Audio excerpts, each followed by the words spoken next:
Namaskar, good morning, good day to all my friends throughout the world. I am speaking from Bharat, India, in connection with daily talk regarding professional issues and general issues. Usually starting with general issues, current issues, and now it is COVID, and then jumping on to professional issues. COVID is very important from general angle, whereas other issues are too permanently important. And this is June 18, 2020, another super critical day of life, because time is critical, so everything is critical, super critical and critical. Life isn't easy, life has changed. No life as it was in last year, 2019. 2019 was normal life, but now life has gone to other descriptions of social distancing, of masks, of precautionary measures, of no personal liberty left. Society has changed, world has changed, and that's where we have to agree, we have to stay, no other way out. People are people are required to compromise to suit situation, but there's a confusion existing everywhere, and that's where point lies in. It's really not that easy. It's really not that easy. A difficult situation. Whole world is confused. Every day, every day something happens. News and news regarding COVID-19. Its friend or its enemy is not clear yet. It can be enemy, it can be friend, both. It's diagonally, it is square wise, or it's a rectangle, whatever you can say. This is COVID-19, COVID-19, COVID-19, offender on earth population, offender on earth population it is. So what we should do, that's a point of concern for everybody. People have to adjust, some are adjusting, some are not adjusting. Life is moving, people are serious, people are not serious. Some are taking precautions, some are not taking precautions, unfortunately. People have become little depressed, people have become little unused, unhappy, and not able to compromise, not able to digest this problem all over the world. I think people are not flexible, people cannot accept circumstances. These people are not resilient, In past, you can say in 30s, 40s, 50s, 60s, 70s, 80s, 90s, if you say last century, people could adapt to new situations. People were having resiliences in their minds, in their acts, in their conscience. Now degree of resilience has left, it is gone. I don't know what's the reason behind that. But no resilience is left with people. And this is not good, this is not good property, this is not good conduct of public. I walk sometimes and see what people are doing, and I'm surprised to see that they are not using masks, not at all. Somebody are hanging masks up to here, no use here, just to show I have mask. Some people are covering only this portion, not this portion. Somebody covered, but eyes are left. They are talking to each other very closely, children playing very closely. This means people are careless. So simple. And when people are 90% people are careless. And those who are talking, they remove their mask and talk. So you can say droplets would go to somewhere else. I cannot say this is right. This is bad behavior. Good morning to Chaudhary Raju. Thank you very much for joining this. Question is not what you want actually. Question is why you want to harm others. If you are not using mask, okay, you think nothing happens to you, but you are going to harm other also. And there is a system. There is a way that you have to live like this. Every day some new research comes in. Every day comes in. Some person told, I think yesterday or before yesterday, that 60% of US population shall be affected by this. 60% of US population. Well, I can't believe that, but let us say that person is not very small. That person very educated and with you can say he is medical or scientist. With commands that the 60% of US public is expected to affected by this. And when this 60% means about 20 crores or 200 million public shall be impacted. Well, there are infections only. I'm not saying that will die. Death rate is very, very small in this case. Very small, not even I think 0.5%. That's not a question here. Question is of future. Because death is one part that at least person ends, but it's going to impact body of persons. You can say minds of persons and conscious of persons. It can affect generation capacity of persons. So we have to be very careful. Also, was another news why I was watching an interview with someone says that whatever news they give, will listen to that. The facts are not coming out. For example, 1.2 billion people have been affected till now, where there's no such news. They are saying 8 million, 9 million. They say that 8 million, 9 million only affected. No, more than that. Population of what is 8 billion, and I think 25% of that has been affected. 25% have been impacted upon by this, but sources are not telling that. Sources aren't giving that information. It doesn't matter. Whatever records you accept officially, but facts would remain fact. For example, in our country, Bharat, India, we are saying that only 4 lakhs around have been impacted. And I'm sure it's 40 million, not 4 lakhs. 4 million, sorry. It's 4 million at least. And maybe more. We have a big population, 1.2, 1.3 billion, while world is 8 billion. So if you examine everybody, if you test everybody, you will find different situation. But politics comes in between, and they don't do anything.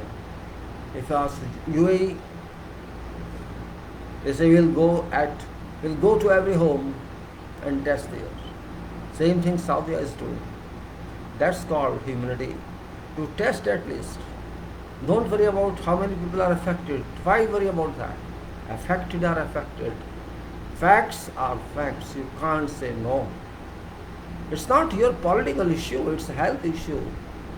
Why you take it politically? Oh, is my resign so much? It's not your resign question. The question is world resign. It has impacted England like city, England like the nation, America like nation.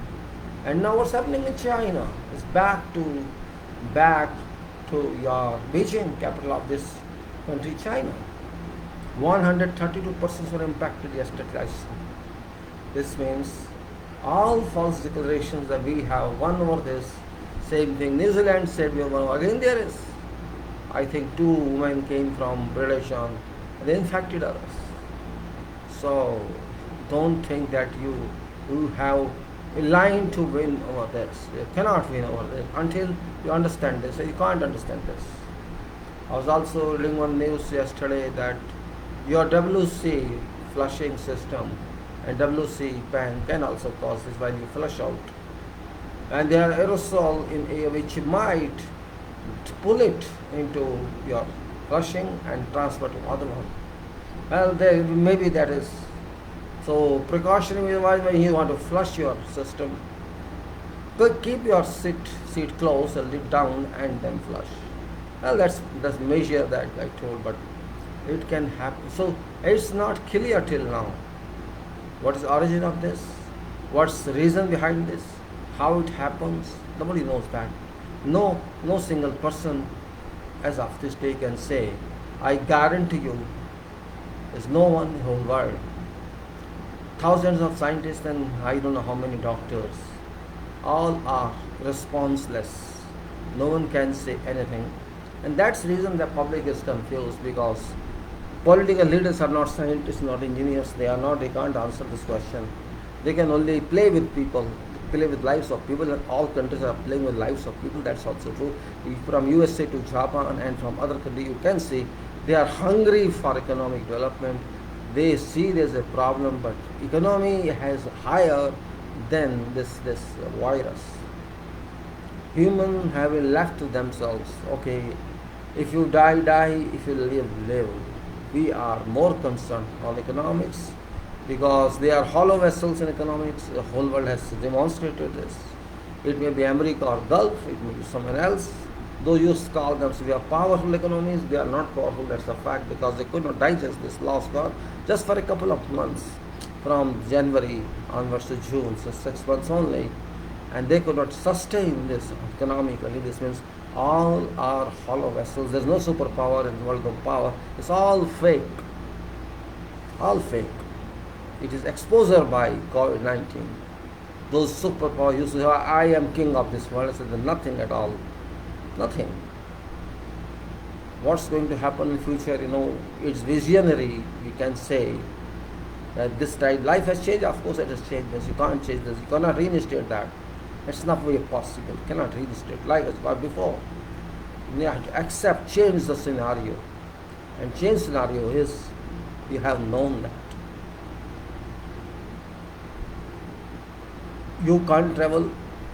Yes, you sit in a lift elevator, 13 persons can travel in this. Can you travel 13 now? No, you can't travel 13. You can't use full capacity of buses, trains. You can't do. This means world's facilities are halved or 1/3. You can't sit in offices. If you want to, you can use only 30% to 50% occupancy in offices. This means other people are at home. So homes have been extended to offices, right? Or you have to rent more accommodation for offices, which enhances your expenses, your budget.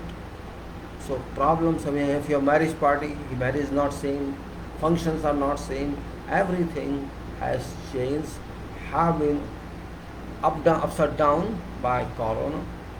This means it's so powerful. Just imagine how much power it is. She's not killed you, but he has killed your lifestyle. Lifestyle, which is considered standard of life, or the status symbol, has been reversed so adversely that you cannot reinstate now. At least now, you cannot think even to reinstate that. Without understanding ins and outs in the future of what could happen, every political party in the world, every political leader is taking decisions. They don't know right or wrong, but they are taking decisions. This happened. Humanity is not valued at all. People are not happy, people are not sad as well, they don't care, they take it easily. And I have discussed with many people as well. Why, where's the mask? Oh, I don't care for mask. Why don't you care for? Why you come here then? Why did you come here to my place when you don't have mask? No, God shall take care of you. God shall take care for you, but first you take care for yourself. If mask is with you, you can't use mask. It's like food is with you, you can't have it. Shall God take food in your place? Point is that. Simply, you cannot use mask, you cannot wear glasses. And then you bring God into this picture. God shall take care of me. Why you put responsibility on God when you are responsible for this? This is the logical question. Is people are so lazy. Means they believe in trust. They trust something, they could trust God. Nobody says don't trust. But what you can do, why you leave it to God? God is not your servant. You are not paying him anything. Why you think that should work? He is sitting only for you. I feel very angry with those people who talk like this. Simply use some cloth or mask on your face, and that is required. And you are haunting others. Why is that? I'm not wearing. It doesn't look nice. Be responsible citizen of world. It's question of world, it's not question of one country or two country. It's a uniformly spread all over the world. Those who claim we are lost in one way, they also have stated falsely. Economy is more important because they want to keep their GDPs high. Now Saudi are saying we have retained our level of 11 billion dollars, I mean to say 11 million barrels per day. They are interested in that. They are not interested in virus. And that's what virus wants to teach you. Economy is alright, it's required, but health is more important. Economy is not more important. People are to be taught a lesson. I think nature is doing its job, and I appreciate that. We are all we are all from family of nature. We are not from outside, and we must be taught lesson by our Godfather or superpower, whatever it is. And it's doing its duty. We are not doing our duty because we are naughty kids of God. So when I say naughty means really we are naughty. We may be political leaders or we may be others. We are not naughty. We are all naughty. We don't care for well-being of everybody. We just are interested in ourselves. Well, all repetition talks no more meaning on this. I simply say, if those think that this problem is over, they are swimming in darkness. And if those who think, I say problem hasn't started yet. It has to come up. It's just, a kind of advanced scene or trailer we call film trailer. It's not just a small trailer. Many trailers, more trailers have to come and they will teach us what we are. So be responsible. There is a problem in every body, it's home. All over the world there are problems, disputes have increased, lifestyle has changed, freedom has gone. And actually, to be very frank, nature wants to be familiar. Be uniform society. Don't walk naked in mind and in style. Family is family, society is society, institutions are institutions, marriage is marriage. And you can say, these are all required for existence of humanity. Systems are required, certainly. You had broken systems, really speaking. We had broken our systems throughout the world by simply thinking that we are status people, thinking that we are advanced society, we are modernized people. But that modern status has gone. Could you ever believe that trains won't work, won't run for a couple of months? Could somebody thought? No. Nobody could think that. Your planes will be down, everything will be down. It has happened. This means if God likes something, it takes few moments only to change whole world. But we don't believe in God, practically speaking. We say we are from religion, but actually we are not from religion because we only show by praying, we don't actually believe in superpowers. When we go to mosque or church or to temple, that time maybe we remember, but after just like same thing, if we go to cremation ground, you remember, so come out of cremation ground, you become normal, then that doesn't make you a difference. But when you are there, you feel, oh, life is like that. So we are not different, we are same means we have to change ourselves. If somebody says there is no God, then that person thinks he is very high mind person. If there is no God, believe me, you can't be there. You can't be there, sky can't be there, moon can't be there, sun can't be there. How can you be there then? Seas can't be, earth can't be there.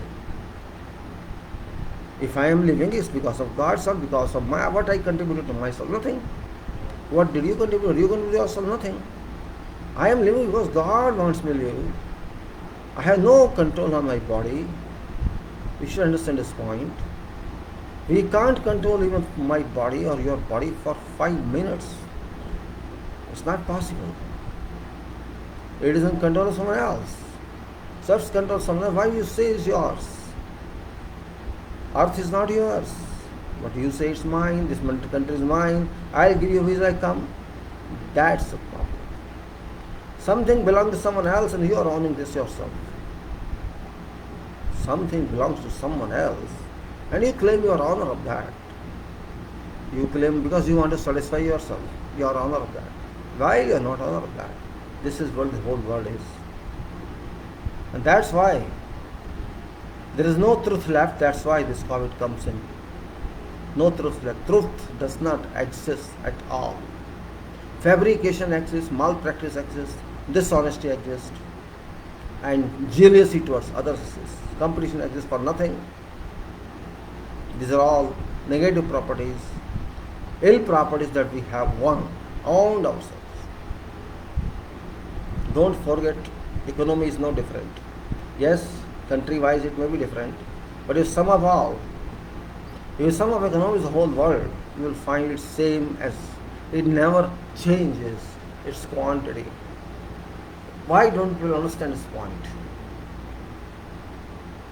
If you sum up, again I am explaining, if you sum up economic value of whole world, it shall remain constant. I don't know why people don't understand this. Economy relates to earth, it doesn't relate to sky. It's same. You may apply value of your currency, you may count your GDP, somebody pulls from others and becomes higher than previous one, from whom you pulls he becomes deficit. Only that's difference.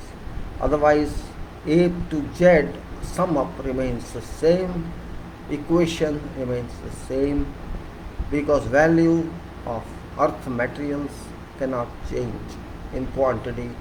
Yes, in value you can apply any value. You can say gold's rate is this and diamond rate is this. That is rate, not quantity. Quantity remains same. This is just like you want food, you get food from earth. Yes, you get from farms. And what gives you food? Elements give you food. Air agency gives you food. Soil, air, rain, sun. Process of all this, you get crops and eat. But remember, that's not permanent, that is temporary. If you don't use or consume that for 1 year or 2 years, that food grains go waste. These are perishable. Economy which you relate to permanent materials, though it's also not permanent, but we say permanent. It's same, cannot change. Volume of sea cannot change. Volume of earth cannot change. Area of continents cannot change. It is same. Earth rotation cannot be changed. Earth orbiting speed cannot be changed. You have no power to touch that. Air we polluted, waters we polluted, we pollute everything. That was delivered to us in pure form. So we are naughty kids of God. 8 billion kids of God are naughty. Very small, functionless, mindless. Just want to believe in destruction of earth, destruction of humanity. Because we believe in nuclear bomb to kill others. Why we want to kill others is not known to us. Just we want to kill others and that's all. Only thought is to kill others and loot others or rob others. Just like every country does that. This is why COVID is there. It shall beat those sinners who do not understand even in this time of COVID-19. Something is going on very risky. Life has been risky. Depression have come to minds of people. Depressed people cannot do anything, but yet they are doing.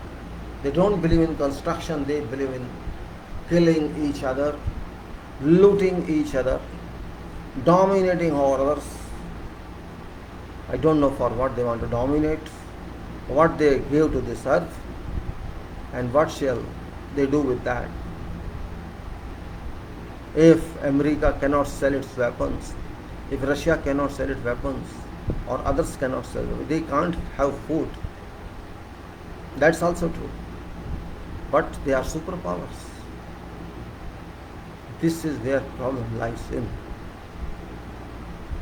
God does not like any superpower. God does not like any dishonesty.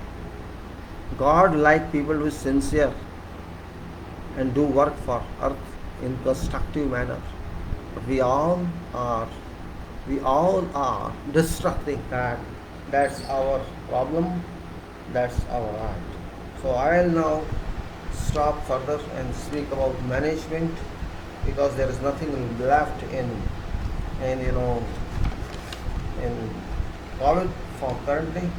It's now management point, that is management, quantity, management, and followed by followed by management, and followed by concrete. I'll first start little talk on management, follow to concrete talk, and then turn over to FIDIC.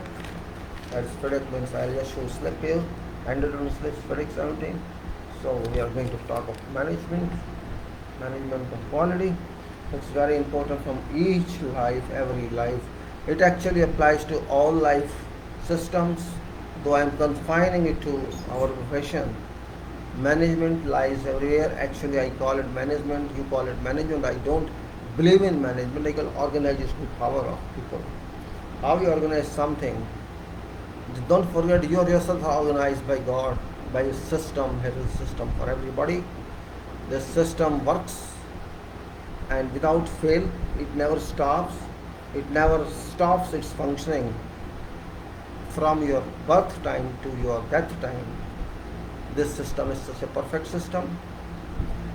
Human cannot produce. Yes, you can produce robots, you can produce appliances of engineering and electronics, but soul you cannot put in that. Soul, which is master of this body, we have no power to inculcate into our minds. Only God has power to do that. I always talk of God because problem exists when you stop thinking about God. You forget that this world is not yours. This point we forget. Earth is not ours. We are using it. Solar system is not ours. We are using it. This point we forget all the time and think of that I am this and I am this and I am this. That is where weakness lies, and this weakness must go. Do not be small guy. Be friend to God, and if God accepts your friendship, then you will not have any problem. And this is very high talk I am making to you. Be friend to God. It's not easy.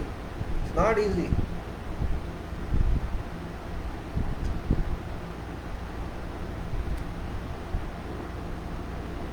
Because when you become friend of God, you have a responsibility.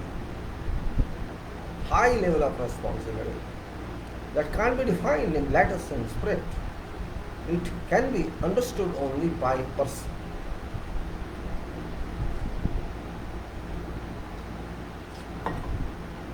Can we sacrifice? Point is that. And to what level we can sacrifice? That's the point. Sacrifice, I am saying, though there is nothing as sacrifice. Because nothing belongs to us. My body does not belong to me. I am using it. Once I leave this world, my body remains here. So it's not mine. Truly, this is God's management, God organization. So, God thinks it that way. That you are working for me. Take it this way.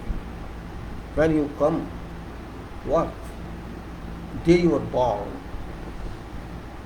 you started your assignment, organizational assignment for earth. What you were there, you don't remember. But you must be somewhere. Leave that aside. You came to earth to work. To work for whom? To work for your best friend. Because your best friend deployed you to this earth to organize this earth. This earth has been there for unknown times. Millions of trillions of billions, I don't know how many years. Nobody can confirm that. Earth is part of solar system. It's an organization. And you are using that. You are using earth. You are using moon. You are using sun. You are using or not? You are not able to reach sun, and sun is not able to reach you, but sun rays are coming. Every day you get sun rays. You are using space because earth is moving in space.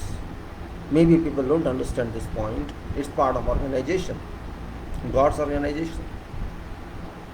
We are part of solar system. We are part of solar system, which means we are also in space. Earth is working in space.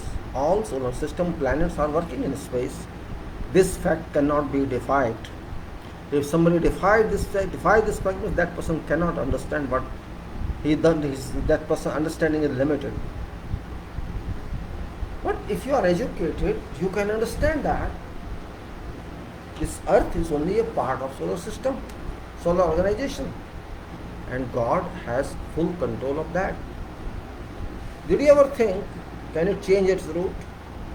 Can earth change its route? Can never change its route.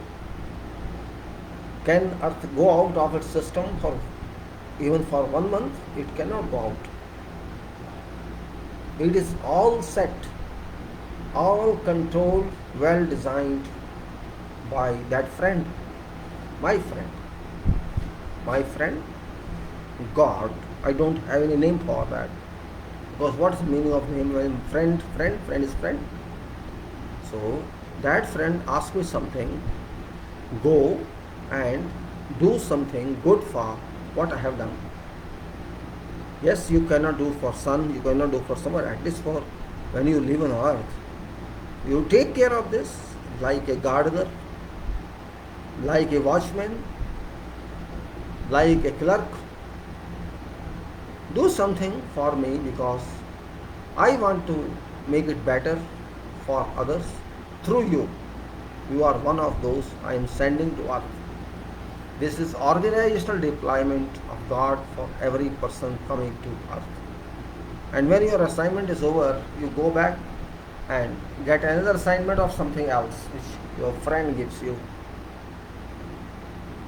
And when you are not able to do that, you forget your assignment, then God comes in or sends someone else to inform you, do your job or I'll take action. It's a warning comes or memo comes, or you can say notice comes in whatever form. So this time notice courier is COVID-19. It says, but you are not able to understand that. You are going to fight with that. This is reverse thinking. COVID-19 is also a product of God, don't forget that. Why should God send someone to kill you? Perfectly speaking, it's not killing people. Percentage-wise, if you say infection, how many, and killings, how many, deaths, how many, it's not even 0.5%. Truly speaking, if you correctly count effects, infections, it's very small. Normally, this so many deaths should have, otherwise, had there been no COVID-19, you find that number of deaths certainly. Here is a question of what is certain and what is not certain. To be very frank, life is uncertain, but your work is certain. Maybe life is uncertain for you, but not uncertain for your friend. Your friend knows how long you have to live. That friend knows, but you don't know because you forgot. He told you while you are coming, but you are so naughty, you did not listen to that one. So your friend could not do anything. Okay, go, we'll see, we'll meet later on. We have to think how to live happily. You can live happy only when you have no greed. That is real management, real organization. Why do you want to have greed? Why do you want to fight with others? Why do you want to, everybody is living on earth. If somebody has some land, why do you want to snatch his land? Because you too have land. We divided this world into countries, though there is no country in fact. Country is only imaginary. Now we have a boundary, it's my boundary, it's your boundary. It's an imagination. Organization, there is only one part, one sphere of earth, that's lithosphere plus aerosphere equal to earth. So this is only one part, and that too is very small if you compare measurements of earth to measurements of whole solar system. You will find a lot of difference in that. Just think of that sometimes. What happens actually, we don't think of all these scientifically or logically, and that's why we face problems. We believe in certain fictions, we don't believe in facts. That is our problem. Fictions, we feel very enjoying. Oh, fiction story, this guru is telling me that. We more or less believe in that rather than thinking originally using our minds. So when I think of solar system is there, itself a solar system, we call it solar system. This means that planets belonging to the solar system all in unison work together, they never clash with each other. Planets never say, you give me your land, yourself, I'll kill you. They never say that. Why do we fight with each other for what? For what? I don't know. This is mine, this is yours. It happens all times. And this is where weakness lies. What is yours? Nothing is yours. Do your job and go. Why you're fighting for nothing? It's not your land. It's not your earth. You are just posted here for a few years. Why do you think it's your permanent abode? Your permanent abode is there. Don't worry about that. That is safe, well protected. But this is not your abode. But you concentrate on that only. That is where problem lies in. COVID is nothing, I am telling you, nothing. If you are honest, you are sincere to God, COVID is nothing. Your mind is full of fictitious thoughts. Your mind is full of dirt. Your mind is full of foul gases. That's the reason that you cannot live happily. Every person says, oh, I have a stress, I am depressed, I am this and that. Why are you depressed? You ask questions to yourself. Rather than telling others you are feeling depression, you check yourself why you have depression, what mistake did you do that you are feeling depression. This point, you have to analyze yourself. No psychologist can answer you this. You are your own psychologist. So what I mean to say, management or organization is in your hands. If you think you are a part of solar system, it is fine. You think, no, I am not part of solar system, that's also you are fine. You are nothing going to happen to you. You will continue to stay on this earth until your scheduled date of living. And once you live, you live. Then you won't say it's my earth. Okay, you say, but don't own it. Don't claim it. Means God has given opportunity to everybody to express what you think about. And you forget your job and are busy, remain busy throughout life, in your personal life, in your rising life, in your education, okay, in your other parts of life, other actions of life like marriage, like children. You pass your life in that scenario, and when your time is finished, your CV is blank. There's nothing added into your qualification. Your file is blank. And if you go back with a blank file, you will know what you got. Evaluation shall be made on your achievements and not on your inactions. You sleep throughout your life, so you won't get paid for that. Well, this is my, you can say, statement only. I don't know what's right, what's wrong. My management, my organization is that this life is very small, very short. If you really measure this life, working life, it's very small and do not relate it to money only.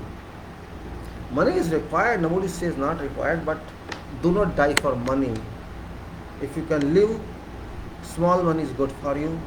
And if you don't want to live, whole treasury is short for you. You may have billions and trillions, but what shall you do with that? Think of. Either let people use it, but don't forget to whom you give this. They may also be good, they may be bad. So your money is going into hands of bad. So what was purpose of storing that money? That you have to think also. Now I'll move to professional part of concrete. That is,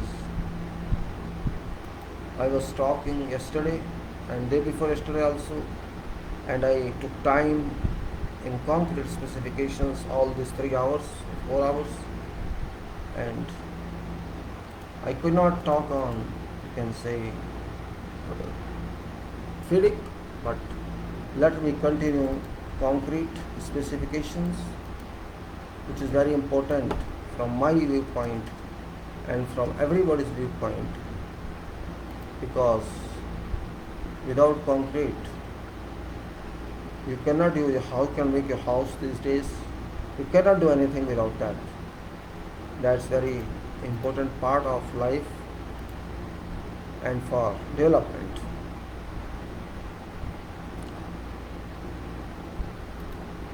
This concrete, though it's very different, but it's very strong. I just slip here. This is concrete. This is again I remind that this is, I'm referring to concrete specifications 2014, state of Qatar, Gulf state of Qatar, Doha, Qatar. This I am referring because that's a little descriptive one, descriptive sense, giving explanations of its contents, which is required. And my concern is about our country, where specifications are not valued. We just say do concrete. It's a word actually if you use it somewhere else. It's also sometimes used as noun or adjective in some way. You are saying, oh, your approach is not concrete.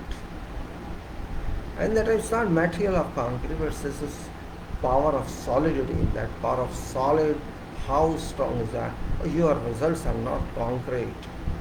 Yes, your results are not as expected to be strong and powerful. That's also, you can say, concrete. Concrete is very massive, you can say, magnitude it is. It's very powerful material. It's powerful in a sense. I don't know why I'm feeling thirsty again. Some problem in my body is having heat. I took a cup of tea, 3 cups of tea, and still I'm feeling thirsty. Maybe hot weather. It was 30 today. Well, concrete is something you can't realize.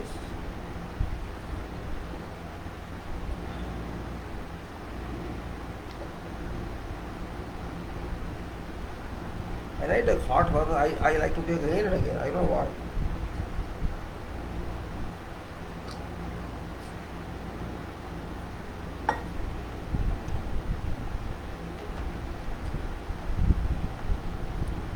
Now, concrete is such a material you use once. It's your friend for your friend, your generation friends, and your second generation, third generation friend. It doesn't go away.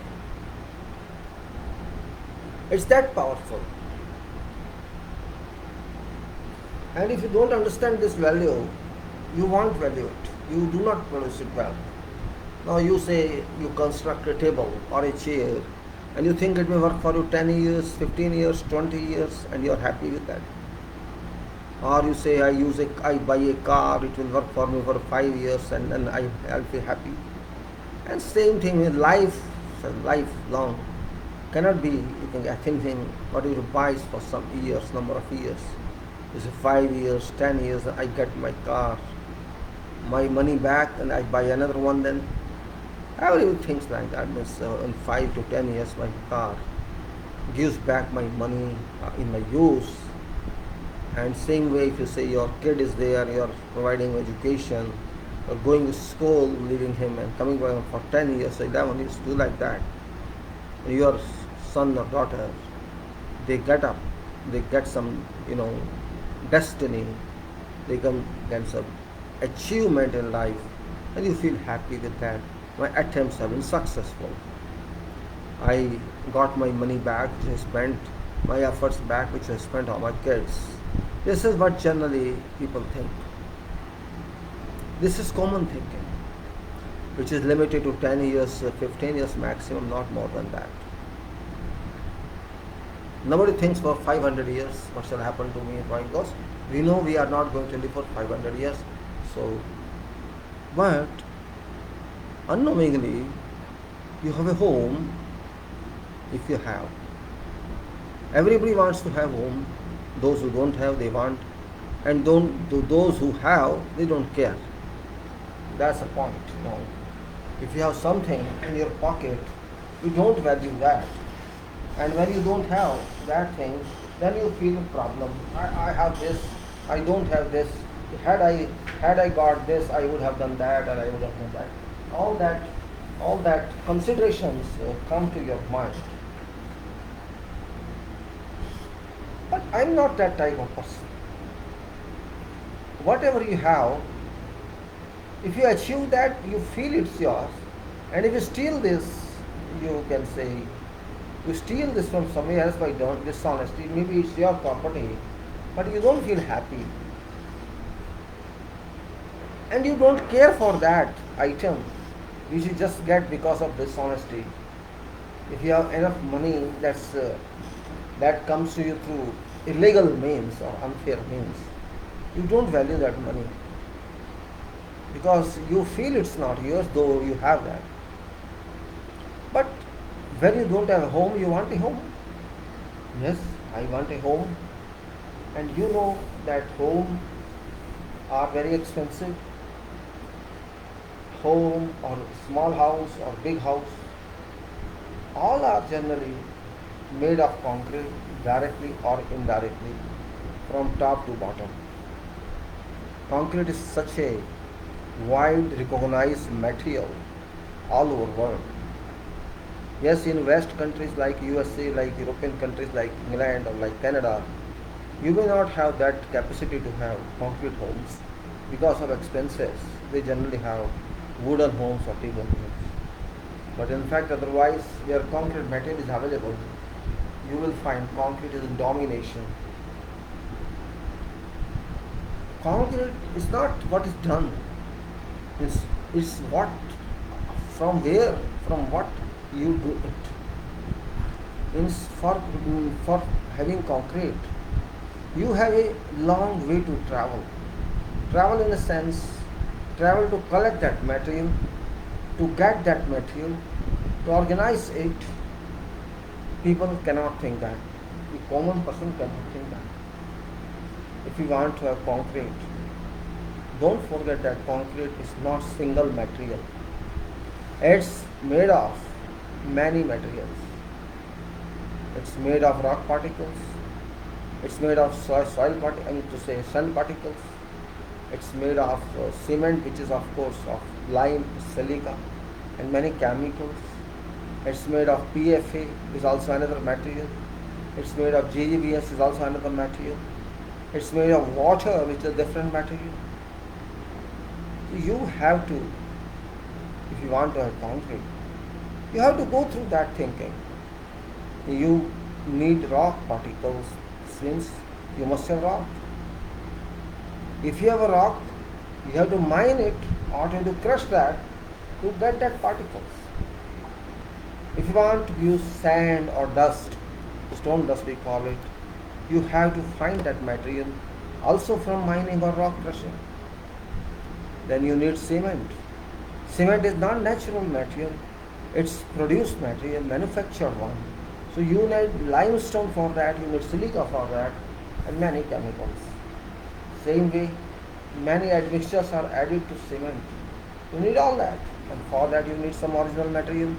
Similarly, you need water, which is also natural. So when you get sources of all this material, first you get materials, mixing part comes later on. So you have this material just for concrete. How much work is required to be done? Imagine that. At how many locations this is done?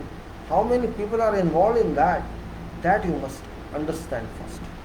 Not just I have money, I'll buy it. Yes, you will buy it only when it is available. You have money, you want to buy. If material is available, you can buy it. And if it's not available, you have to import somewhere else. But there also it should be available. This is what I'm trying to say. Don't take such a hard worked activity to such slower or inefficient work related prosecution. Why I am serious about this material? Because it's your lifelong material, your son's lifelong material, his son's lifelong material, your daughter's lifelong material, and this material stays there even you go, your son goes, and still it remains there. So it's your generation friends. It's not your current friend. You might have got a house built by your forefathers, by your father. You are fond of that, you are proud of that. I have this house, my father. But you don't notice deterioration of that house. You just want to live in that house. You never think of that this house is disintegrating, it's deteriorated. What should I do to repair it or to reinstate its original position? Money makes mind rubbish. You think that. If you have money, lot of money, it comes to you because of your fortune or because of your business, you don't value money. Similarly, when you have too much building, too many buildings and houses, you are rich, and you don't value that because I'll sell this and I'll buy other one. That that comes to your mind. Because I deal with many people professionally. In my life, I dealt with them, and I got this type of feedback. What I have to do? Nothing. Just I want to make this house, and it's for I'm investing it. It's for others. I would sell it. Their selling activity is more important than safety of house. You got my point. For them, it's money criteria, not house criteria, not lives of. I'll sell it to someone, so I am doing crime and I want to hand over this crime to other one. I call it a crime. When you are making graveyard for others, I would say this is a crime. You have no right to involve someone else in your bad activity. Try to understand what I am giving you. This, what I am saying, you won't find in books. But this is fact of life. You think in construction, all over world, concrete is very important material, and in construction, about total budget of 100%,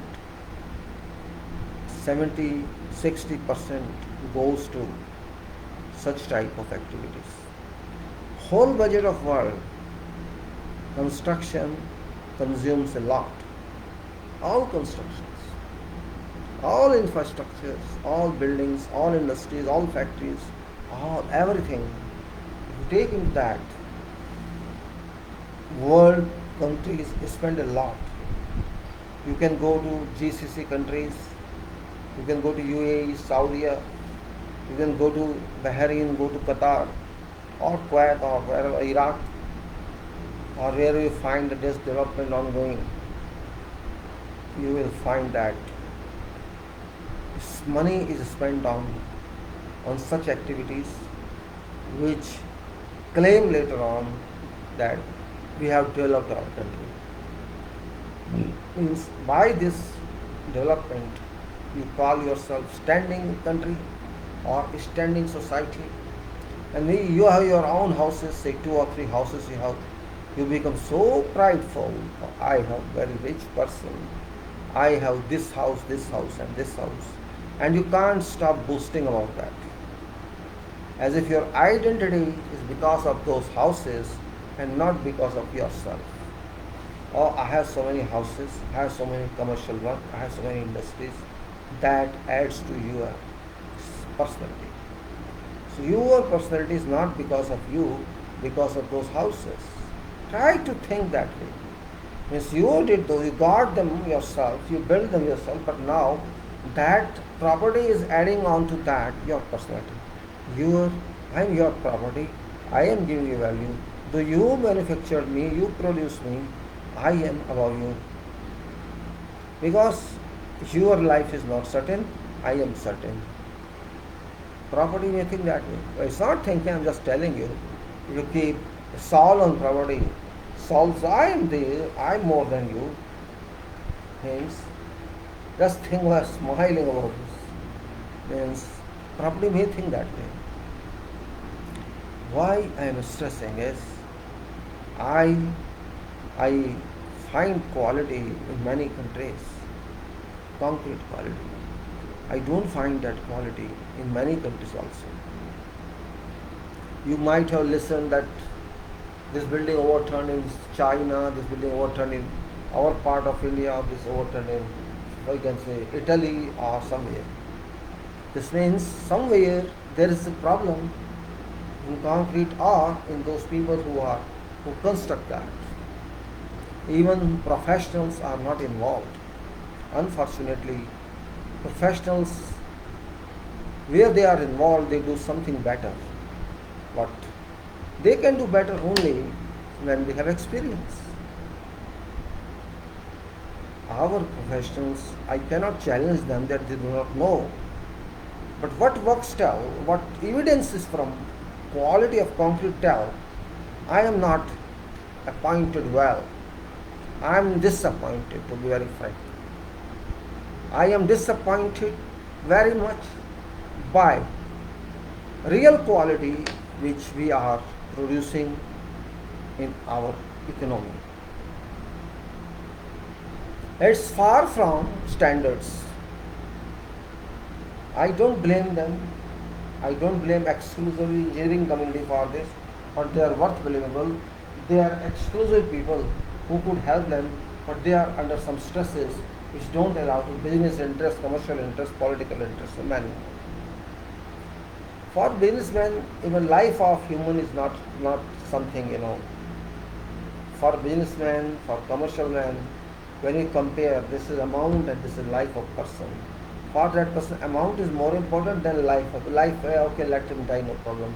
I'll compensate him for something. So compensation versus life of person. Compensation wins, life does not win. So where is compensation for concrete if it's gone? Concrete is your permanent friend. And that's why I'm stressing onto this, to talk of this. And I would say, I blame therefore myself first of all. I'm just repeating concrete I'm talking of, so that if someone sees the concrete it is, talk of concrete ongoing. And if I say, to some extent, I am also responsible in citizen of this country. I could not do something better for this, because first I had to learn what concrete is. I am not extraordinary person. I am ordinary person, very ordinary. Until you learn something, you can't explain to others. And that learning does not come when you are an engineer coming from university, qualified engineer. That status does not equip you with facts. Yes, it says that you can move in this field. Every education of few years cannot give you everything. Even medical education, engineering education, whatever. It only says, yes, go and feel and work and learn. That's what it says, because 4 years or 5 years period is not adequate enough to be thorough or something. Yes, books are there, you read books and learn it, and further keep learning in your lifetime. That's what it says. So that's what profession means. Profession doesn't stop when you pass your degree and come out. Actually, it starts there only. If you work in your life, your career, you every day learn something. And that learning should not be forgotten. Because in college you forgot, you are not well, you do not know what we are taught. Okay, this is concrete, we know this is concrete. But application of concrete you do not do. That's where I'm stressed. Application of work, whatever knowledge you have, without application or without doing that practically, it gets no meaning. You have studied 40 books in your engineering. Okay, you studied and passed them. That's okay. But did you apply that? Never. You might have done some project in 6 months or 1 year. But you were a student. You were guided by some professor, what you had to do, what you had not to do. But you did not know thoroughly your theory. You knew something of that so that you could pass. And nobody, when you are in university or college, nobody studies 100%. Because everybody is pass oriented, means you get pass first, or distinction oriented. Even if you are distinction or you are in merit, it does not mean that you know everything. That point must be very clear. We cannot say that we know everything, even if you are a first student. And I have experienced, as much as you learn, all your life in your career, you will find that you are knowing nothing. When you keep on learning more and more, you will start thinking, I know nothing here. Believe me, I didn't know that. I thought I knew a lot, but I didn't know that. So, because when you do not learn more and more, you cannot find something new. Example, we do concrete, every engineer does it, every contractor does it. I have many instances in my life, particularly our people, our brilliant people. I call them brilliant because they are brilliant. Men, I talk to many, not face to face, but through some source of phone or you can say writings on post. Everybody knows concrete. Some person having 25 years experience, lot of experience, 25 years, not small experience. It's in the half life gone, more than half life gone. And if that person talks to you, talk to him about, and you discuss and you immerse in that discussion for long with that.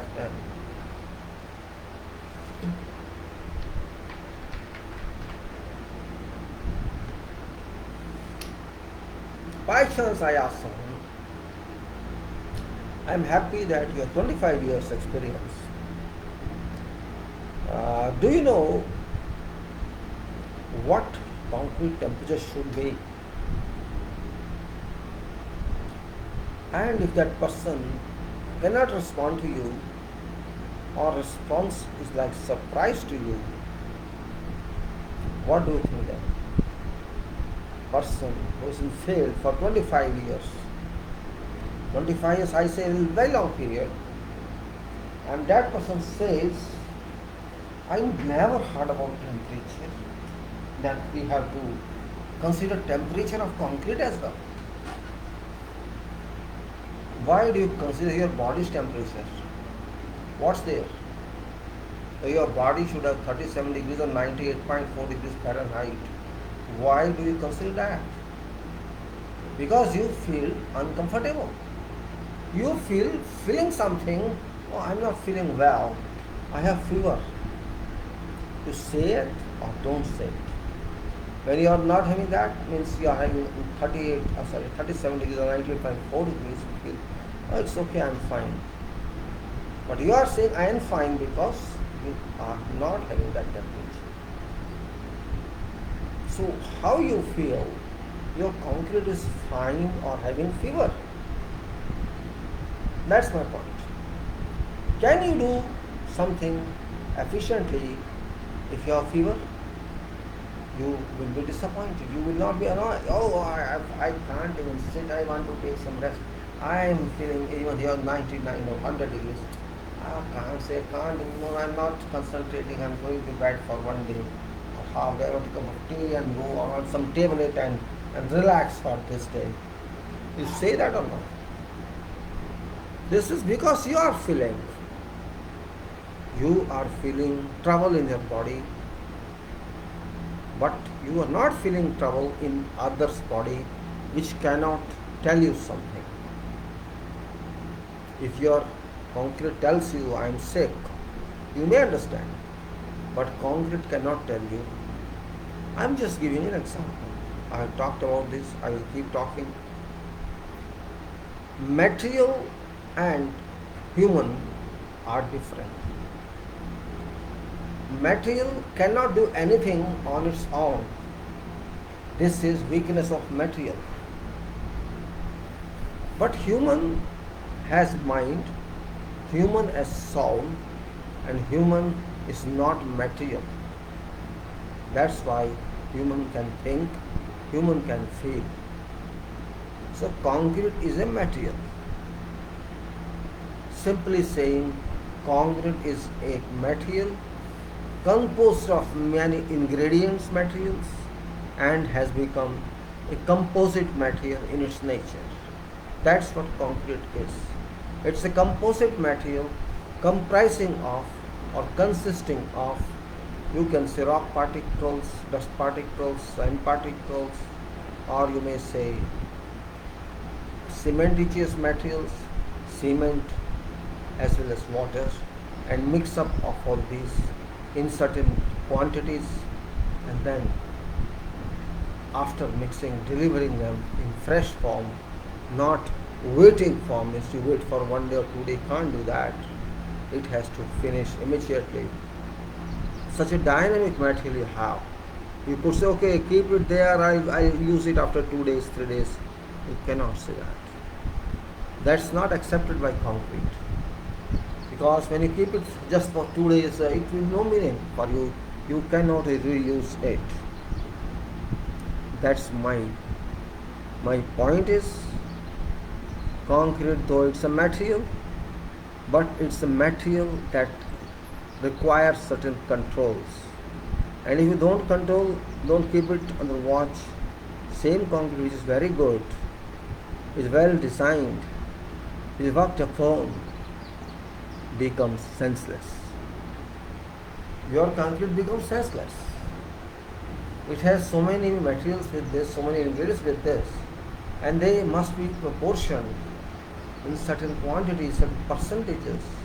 Only then, by your, you can say, water member, water, which is such powerful as far as concrete is related, that it mixes your material and gives you something which is useful for you for many centuries or many decades. Such high profile material, can you take it for granted?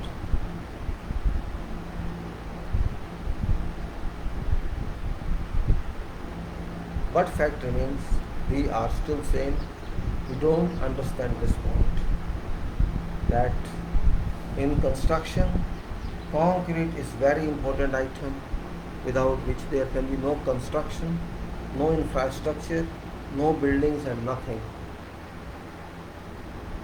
This is only reason that I am talking of quality.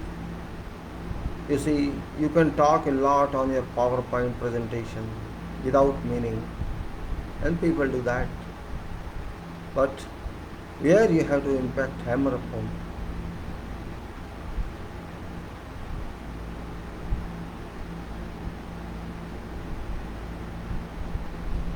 My point is that I am trying to tell you about concrete so that you can be serious. I am not challenging capability of yours, not at all. I am only advising that you are missing something that you pick up, nothing else. I am like you, only thing I can think little different, and I have to learn also from you how you make it.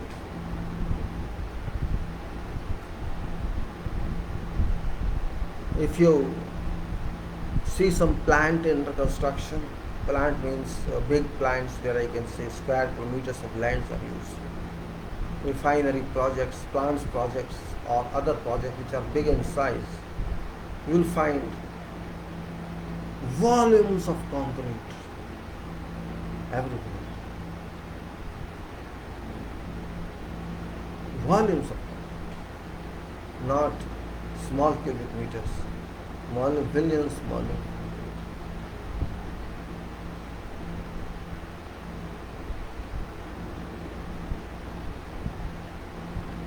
Now that point I come back to study of the Posted, and now I was just telling you, I will start study of this concrete, and this is again I am telling you specification of concrete.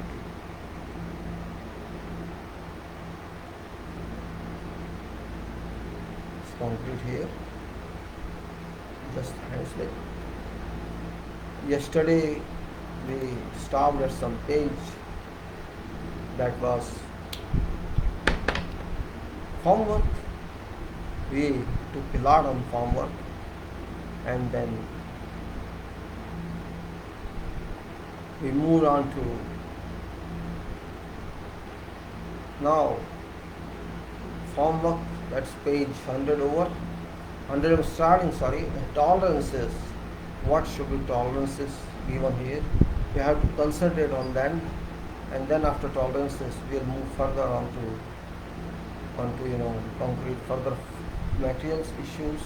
This tolerance of a formwork, and then we'll take up curing after this. So this is formwork. Of course, I just advise you that this is very boring subject. It's not having entertainment, it's not film, it's work to do on site, and that's why it's very boring. So if you feel boring and you like boring, you can be happy, or do you think no, you have to enjoy life, then I can't answer, because it's such an important part of life, and if you want to miss that, it's your choice. And I'm no one to say anything to someone.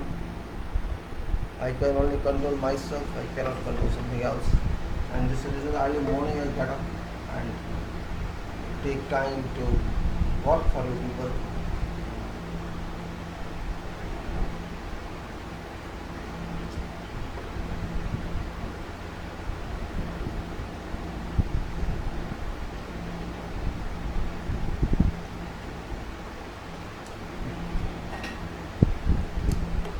Okay, tolerances in concrete formwork. Formwork, I just brief what is formwork actually. Maybe people don't know formwork is shuttering actually. This is shuttering, we call it in ordinary language. But formwork is engineering language. With whatever form you have to do concrete, it's called formwork. Means you want circular concrete, you want globular concrete, you want rectangular concrete, or you want square concrete or triangular concrete, whatever shape concrete you want in member of building or wherever. Say you want a column, which is a square one or rectangular one or cross one, or whatever shape, that shape support is called formwork. Means your formwork should be that in which if that concrete is poured, it shall become that shape. So this is shape building actually, you can say formwork. It should be in that form you want to see.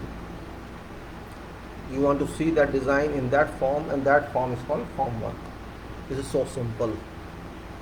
Now the tolerance is defined here for formwork in this page 100 of this 200 long sheet.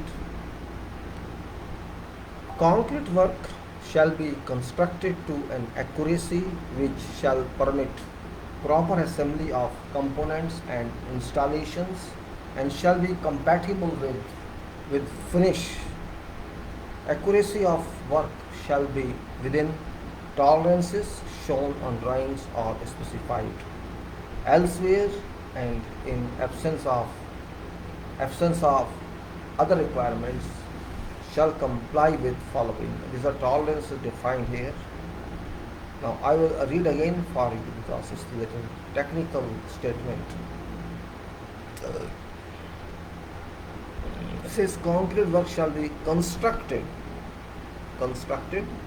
to an accuracy. Accuracy, you understand what is?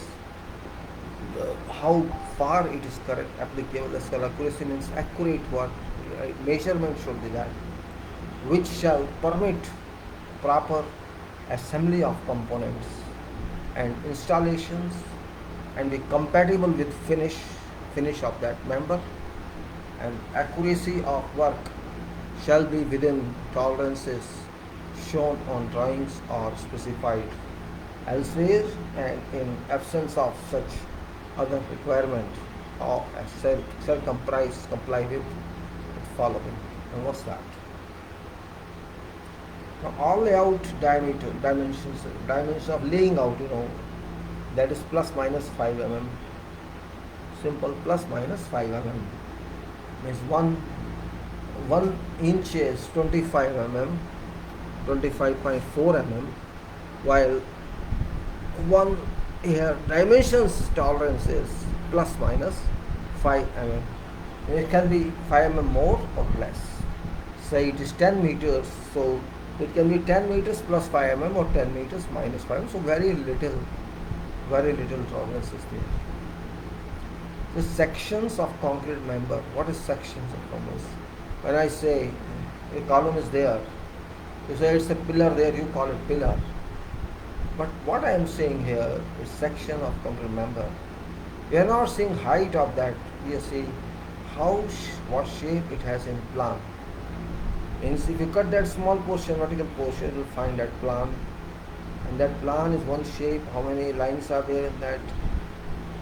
That's called section. You just cut a section there and see what square section it is. Then it is section which is plus minus 5 mm. Surface of foundations against ground. Surface of foundations against ground is plus minus 10 mm. Now top surfaces of foundations, bases and piers, plus minus 20 mm. Top surface of foundations.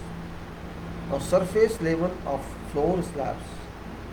Surface levels of floor slab 5 mm straight edge. 5 mm straight edge.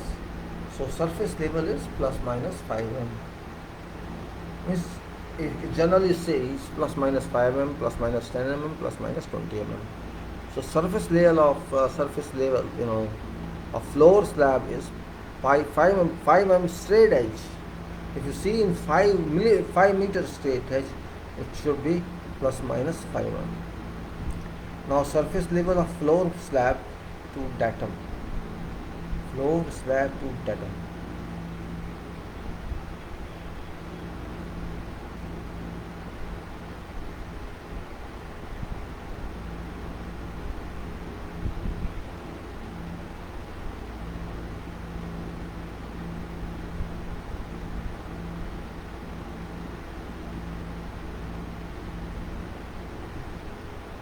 Then you see plumb of column and wall in story height plus minus 5 mm plumb of column. Let us say column be 4 meters height, 5 meters height, and wall may be whatever number of height, plus minus 5 mm. Not more than that.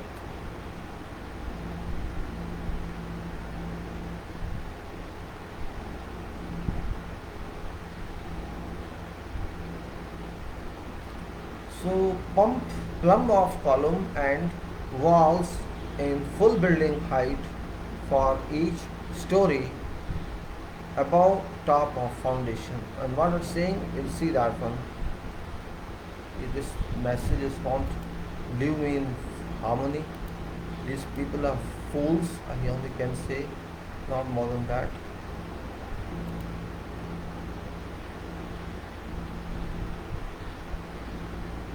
So it's plumb of columns and walls of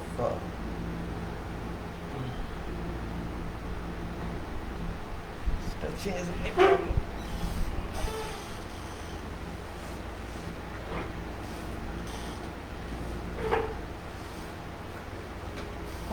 Okay. So inside is a plumb of columns and walls in full building height for each story about top of foundation. It is 20 meter greater than or equal to building height. It's about plumb of columns I'm telling and walls in full building height. And full building height let us given for 20 meters. 20 meters means about 6 stories you can say. 20 meter is greater than equal to building height and its tolerance is plus minus 20 mm.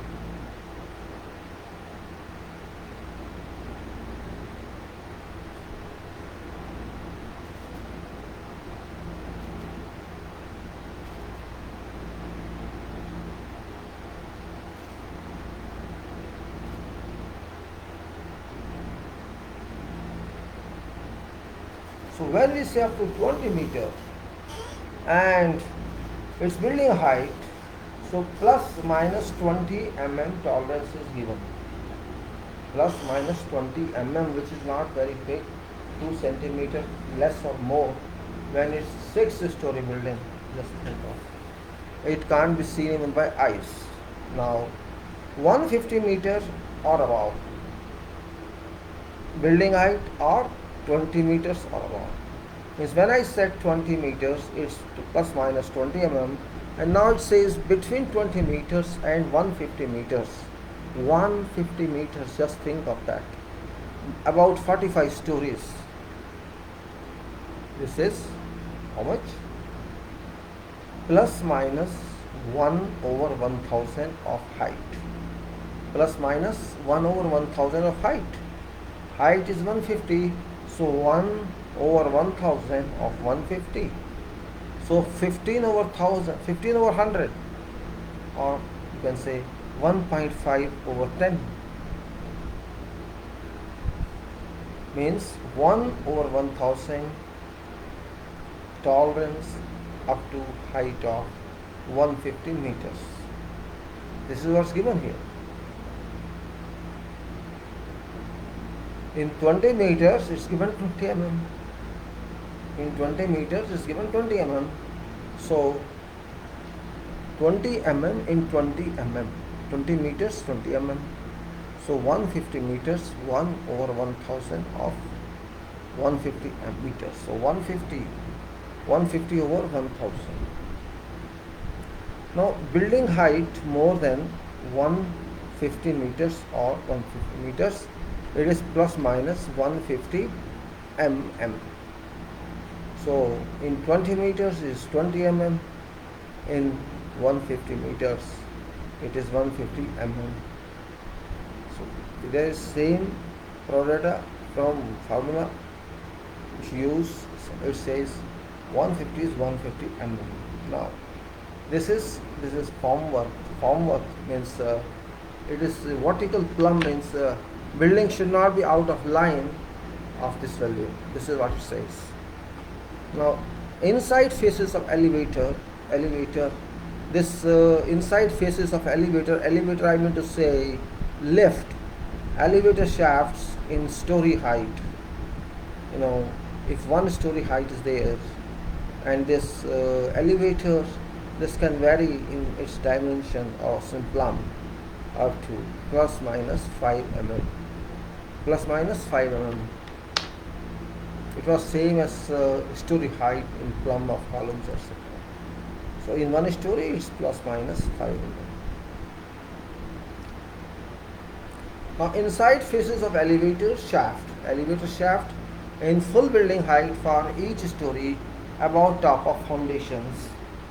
If it is 20 meters or more building height, it is plus minus 10 mm.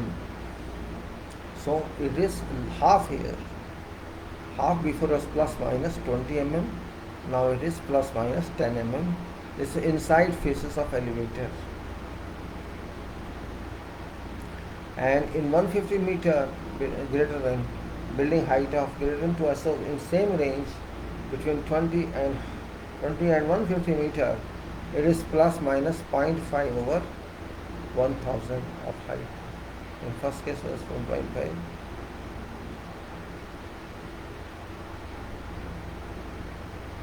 This is tolerance of formwork. Now building height is more than 150 mm. 150 meters, more than 150 meters, as I said, because say 45, let us say 45 meters, 45 stories. In that building height is more than 75 mm. It's plus minus 75 mm. So these are indicative tolerances. Early loading.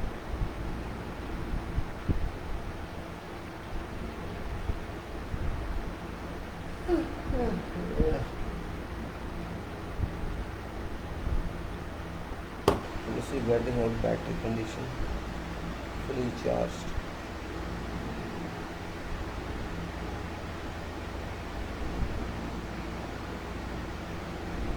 Okay.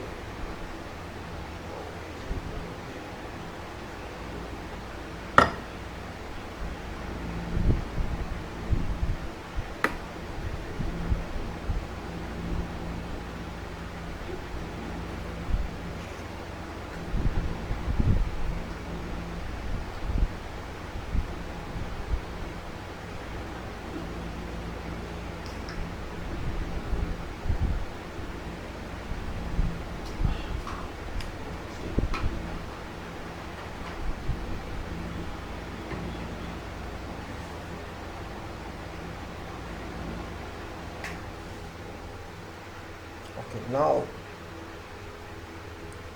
I was on page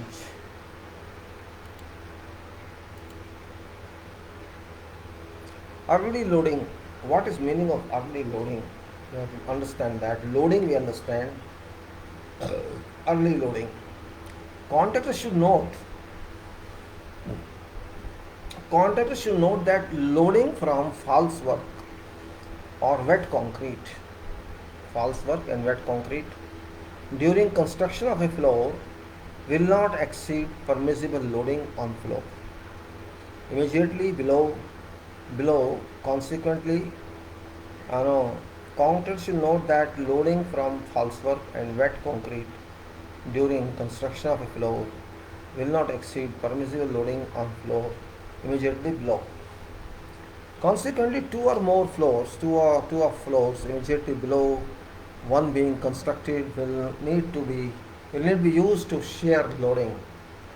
What do you mean is that below, consequently two floors below, immediately below, where you are working, 2 floors below, one being constructed will need be used to share loading, and we share that. While propping through 2 floors, prop means vertical member of support, that's called prop. While propping through 2 floors, contractor shall ensure that props beneath floor last constructed are released over its full extent as soon as concrete has achieved sufficient strength to support itself, plus any superimposed loading, but not sooner than period given in table 9.1, that is pre-shuttering period. We studied that table 9.1, that is period for now props shall then be retightened, means what it takes out shutters of that, you replace your props there, so it's called props shall then be retightened so that slab does not come down or sag, so that this may be used to share construction loading from floor above. Now notwithstanding requirement of this section for removal times of formwork, following provisions shall apply to early loading of concrete. What are those provisions? Concrete shall at no time be subject to loading, including its own weight, which will induce a compressive stress in excess of 0.33 of actual compressive strength. Got this point? No. Concrete shall, or it says, concrete shall at no time be subject to loading, including its own weight, which will induce a compressive stress in excess of 0.33, means one third of actual compressive strength.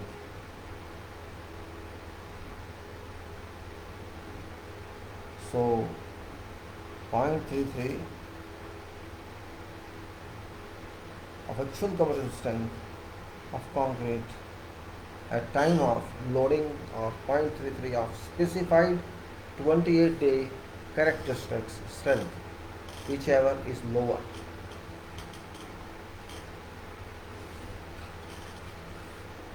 It's little technical point, we must understand that, because on 28th day we consider that strength of concrete we are getting from cube test.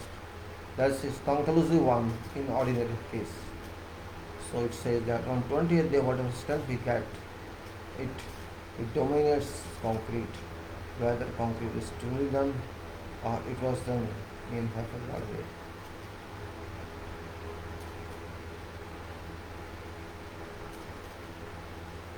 Let me repeat it, it's better to understand first.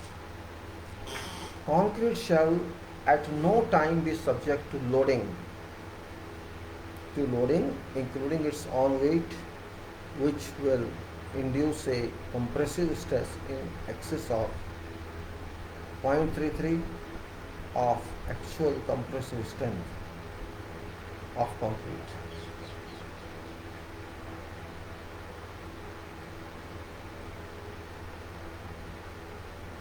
I think you must get my point. By this, concrete shall at no time be subject to loading, including its own weight, which will induce a compressive strength in excess of 0.33 of actual compressive strength. Let us say this strength is 150 kg per centimeter square, so it should not take more than 50 kg per centimeter square. You may take into French or this we don't have.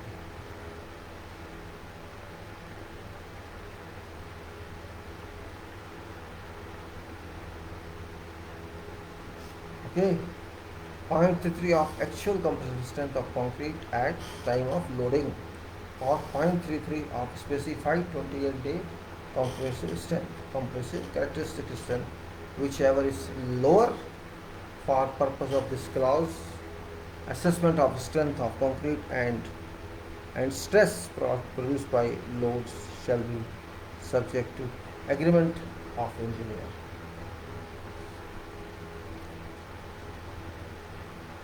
Now,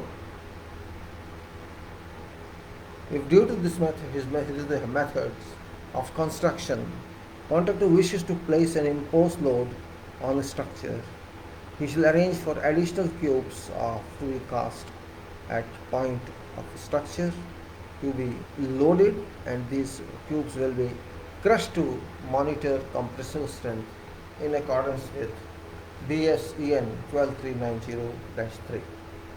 Compressive strength of test specimen.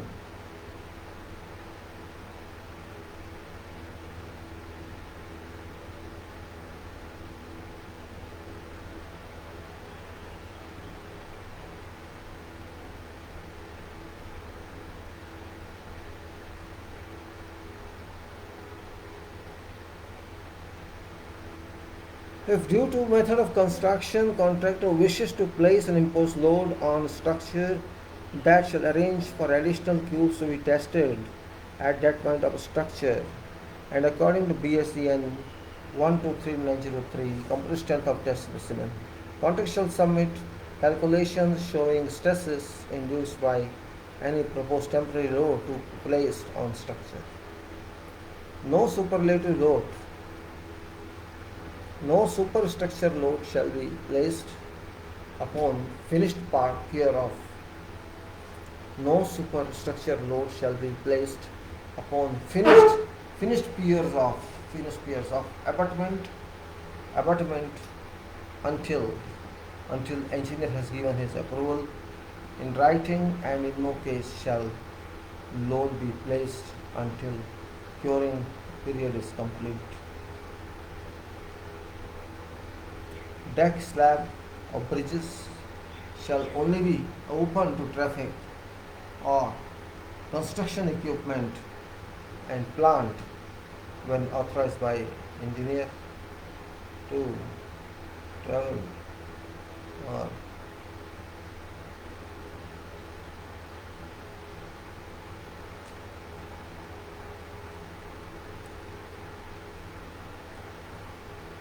no superstructure load shall be placed upon finished piers. Piers and abutment, you know what are those? Maybe you know, or not, I'm sure. There are bridges and rivers. There are abutments and piers. End columns are called abutments, while intermediate between two columns are called piers. Until engineer gives his approval in writing, and no case shall any load be placed until curing period is over. Now, deck slabs of bridges shall only be open to traffic or construction equipment and plant when authorized by engineer, and in no case until curing period is complete. Now, curing, we are talking of curing. What is curing? That big point means for ordinary person. It's a big game, curing, which is not understood by ordinary person.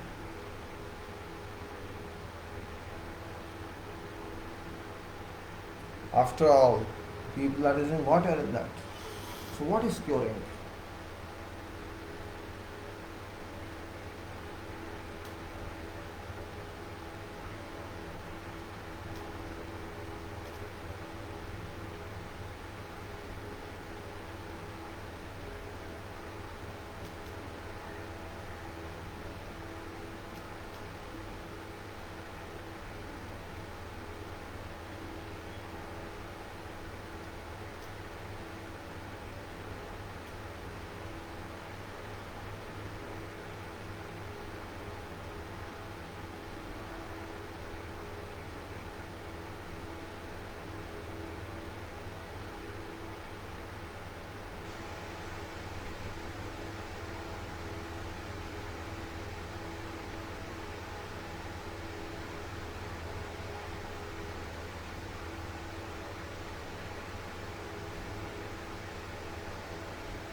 So curing now, maybe you thought I'm sitting. Curing is a very complicated subject. That was thinking little how to explain this to you. Maybe got distracted from that. It's not that. It's very important point, and this is actually heart of concrete. You can say, if curing is not done properly, you lose concrete. There is no solution to that, and it says that there are certain points in that, and this is general. This is first of all, then scope, references, submittals, quality assurances, storage. Then curing is curing general, water for curing, general requirements, curing of formed surfaces, curing of unformed surfaces, moisture curing, moisture retaining power, cover curing, liquid membrane curing, steam curing, pavement and other slab and grounds, and buildings, bridges and other structures, mass concrete. These are chapters in this, or you can say points in that. I'll repeat that because they're important points here for purpose of concrete. I repeat that before we use the concrete actually. This going curing, I'm talking of concrete in this, and general, that is scope, references, submittals, quality assurance, storage is one part, and curing is general. Water for curing, general requirements, curing of formed surfaces, curing of unformed surfaces, moisture curing, moisture retaining, water curing, liquid membrane curing, steam curing, pavements and other slab on the ground, and buildings, bridges and other structures in mass concrete. Now what says general? Now this part, the scope of curing. This part covers requirement for curing of concrete. Related sections and parts are as follows: general, water, property requirements, hot weather, concrete, and miscellaneous. Now, ASHTO, ASHTO M14874, that's liquid membrane curing, ASHTO M14874, ACI 308, Guide to Concrete Curing, ASTMC 309, specifications for liquid membrane forming compounds for curing concrete, and BS 7542, method of test for curing compounds for concrete, and ISO 9001 2008 quality management system requirements, but now it's not 2008, it's now 2015 because 2008 is gone. It's old specification, so we'll take 2015 reference, not 2008. Quality management system of 2015, ISO 9001 requirements. I'm taking from old book, so it's 2019, must be in device one. That copy I don't have. Submittals. This is contractor shall submit to engineer proposed method of curing and approval, and quality assurance, which is quality requirement. Contractor shall submit to engineer for approval of details of proposed curing mode, curing media, if any. Details shall include chemical tests for product in accordance with BS 7542, and details of quality assurance procedures or quality requirement procedures, including IS 9001 certificates if held.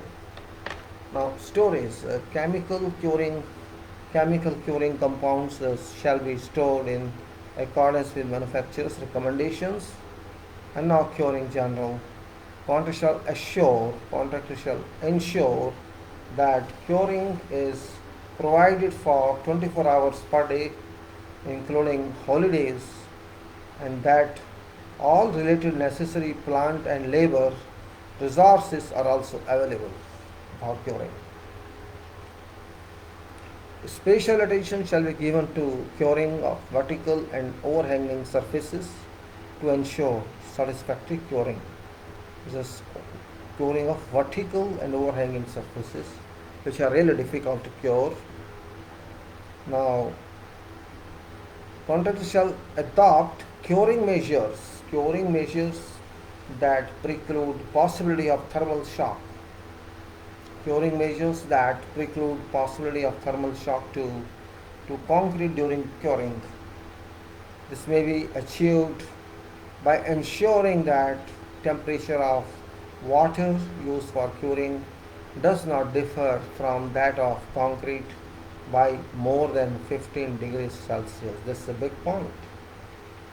Temperature of water and temperature of concrete should differ by 15 degrees Celsius. Temperature of concrete, hardened concrete or set concrete. We are doing curing means hard concrete. It's set concrete now. It's not liquid concrete but member concrete. So there should be a difference of 15 degrees Celsius. Water used for concrete does not differ from that of concrete by more than 15 degrees. It can be less. Now curing shall continue for at least 7 days and until it attains an in-place compressive strength of concrete at least 70% of specified compressive or flexural strength, whichever is period or is longer. Curing shall not stop unless otherwise approved by engineer. So we have to see that 70% strength is achieved of 28 days of strength, and then we can say we can stop curing and it shall take automatic way. When low water cement ratio water is used, curing shall be preferably cured by water. Concrete shall be preferably cured by water, and low water cement is used. Water for curing. Water used for curing purposes shall conform to requirements of Part 4 of this section. Now, general requirement. Now, freshly placed concrete shall be protected from sun. Freshly protected. Immediately you protect concrete, you lay concrete, you have to protect it from sources like sun,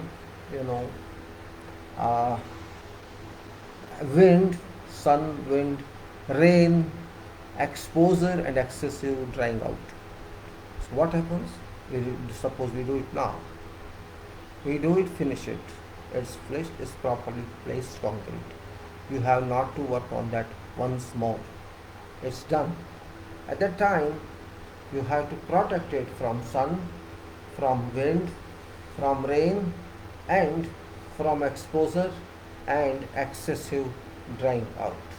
Excessive drying out also leads to shrinkage cracks, here cracks, exposure, and then rain also can add water to concrete and disturbs its finishing, and wind also can drop particles of silt on this and also wipe out water from that.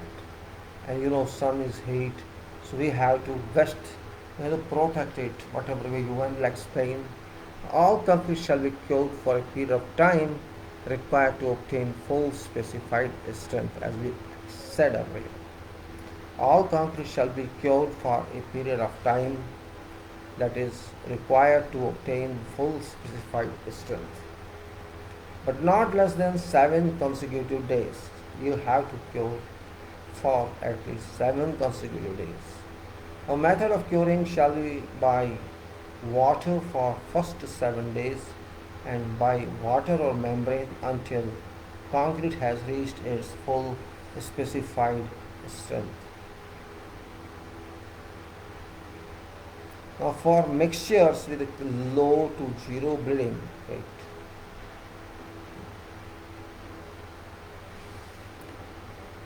for mixtures with a low to zero bleeding rate, or in case of aggressive evaporative environment, or both,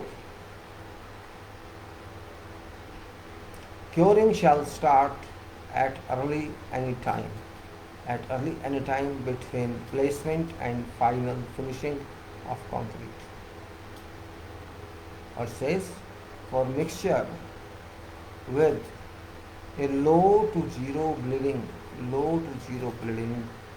rate, or in case of aggressively evaporative environment, or both, curing shall start at early any time between placement and final finishing of concrete.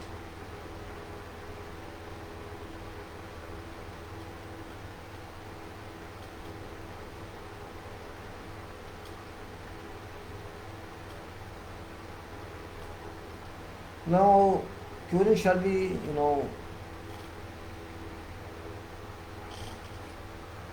for mixtures with low to zero bleeding rate, or in case of aggressively evaporative environment, which is very difficult, aggressive. Evaporate means moisture content is the environment. Both curing shall start at early any time between placement and final finishing of concrete. When there is much heat, water can evaporate from concrete. That point is aggressively evaporating environment. Curing shall be by reducing moisture loss from surface. Curing means reducing moisture loss from surface using fogging system and use of evaporation reducers. Evaporation reducers such as monomolecular water curing compound. Monomolecular water curing compound. Now, exposed surfaces shall be protected. Exposed surfaces means which are exposed to weather. Such surfaces shall be protected from airborne contamination until 28 days after concrete is placed.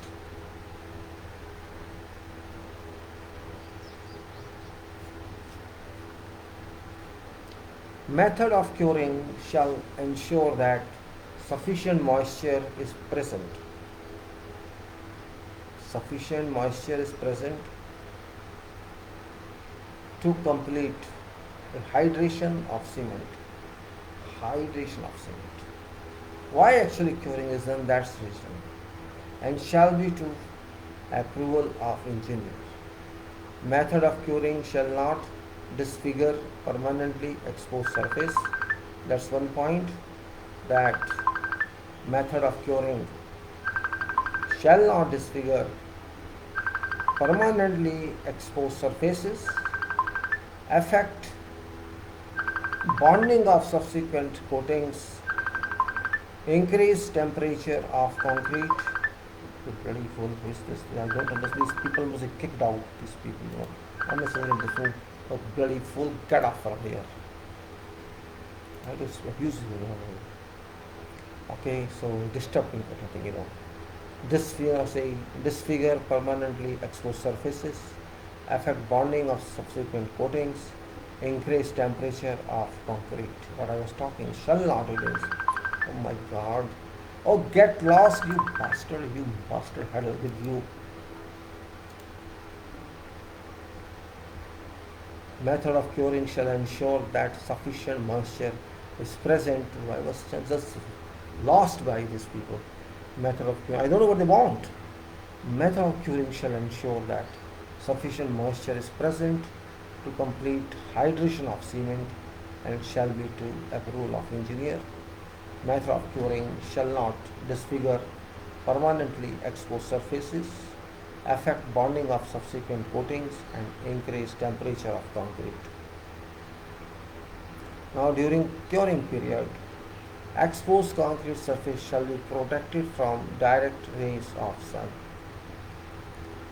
When liquid membrane is used to cure concrete, it shall not be applied if bleeding water is present on surface of concrete. Applied film of liquid membrane shall be continuous and protected from rain and any damage for at least 14 days. What to do with these people? I don't understand this hell with these people nonsense. Now, during curing period, they mislead me. When liquid membrane is used to cure concrete, it shall not be applied if bleeding water is present on surface of concrete. Applied film of liquid membrane shall be continuous and protected from rain and any damages for at least 14 days. Now, curing of formed surfaces. This was unformed or exposed surfaces on which there is no shuttering. Now, this is from formed surfaces. Formed surfaces including underside of beams, which is shuttered one, girders, supported slabs, and like where shuttering or formwork is used. By moist curing with forms in place for full curing period or until forms are removed. When forms are stripped, when you remove shutters, it will say, when forms are stripped, curing shall continue by whatever approved method. When liquid membrane curing is used, it shall be applied immediately after deshuttering. In such cases, concrete surface shall be prepared prior to application of membrane as recommended by manufacturer. Water curing is not required when liquid membrane is used. What actually, this liquid membrane is actually, it's not missing or something. No.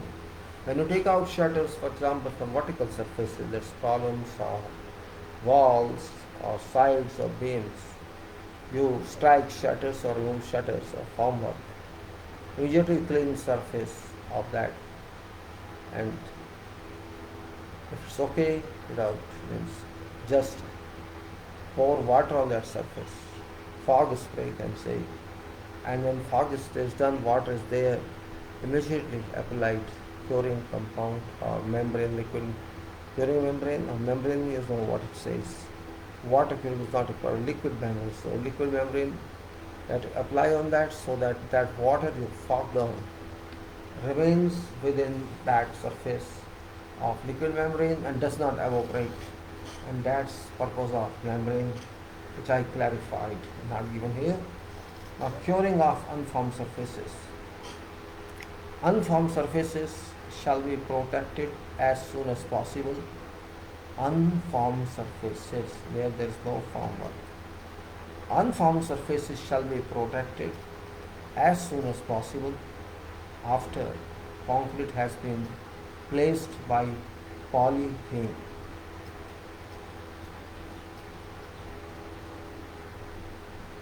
Unformed surfaces shall be protected as soon as possible after concrete has been placed by polythene sheeting. Try to understand this. Unformed surfaces shall be protected as soon as possible after concrete has been placed by polythene sheeting. So you have to place polythene sheeting immediately once you have worked upon that surface. This means is that when sufficiently hard it is, means when you walk on that, it does not disturb. So at that stage, you have to spread on that surface polythene sheet.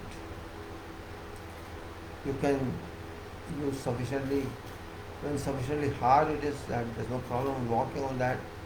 What you do means Haitian or other absorbent material shall be placed on concrete surface and be kept wet for required period. Means Haitian shall be overlaid with a sheet of 1000 gauge polythene to assist in retention of water.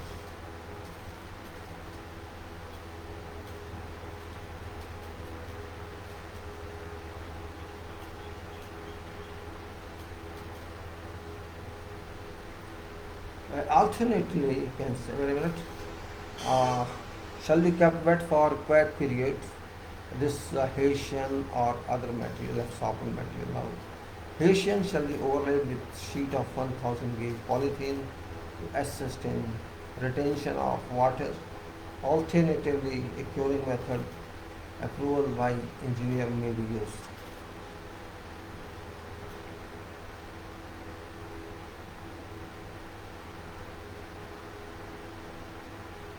Once concrete is sufficiently hard, once concrete is sufficiently hard, top exposed surfaces of walls,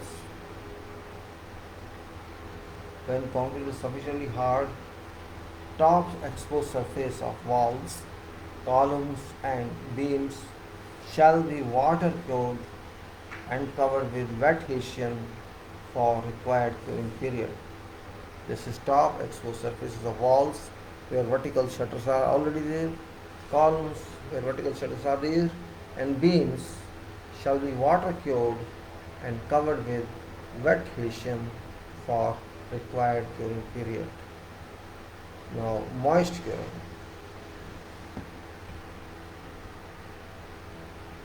Moist curing.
Now, moisture retaining, no, sorry, moist curing it is, yes.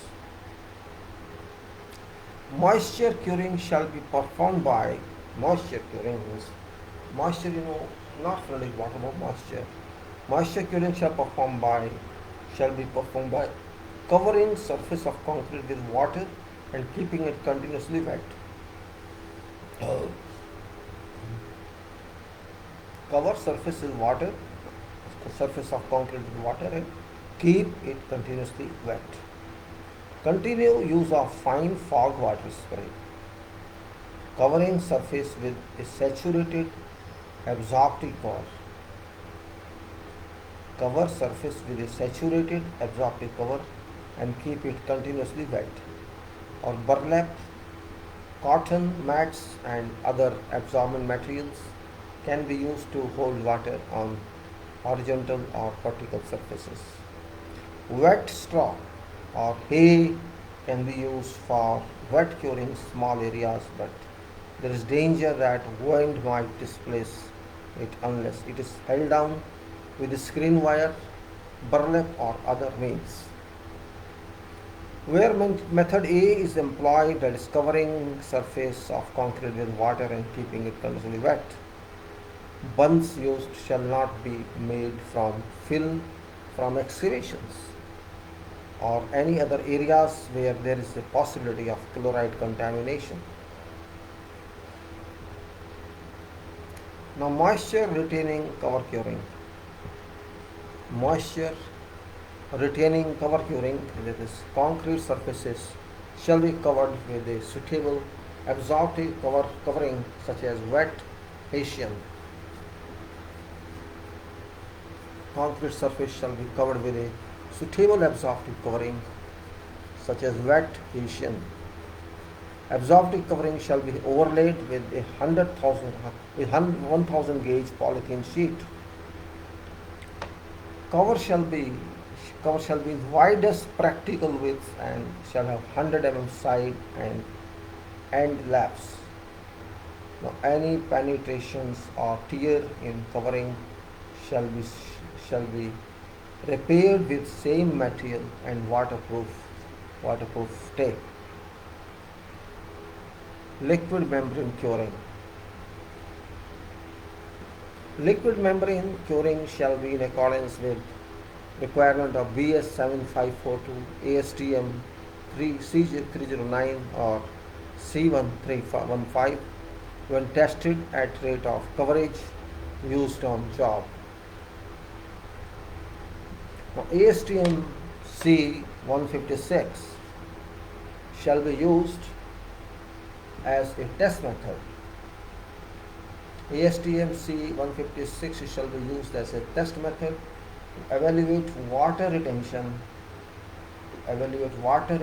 capability of liquid membrane forming compounds. ASTM C1151 provides an alternative laboratory test for determining efficiency of liquid membrane forming compounds.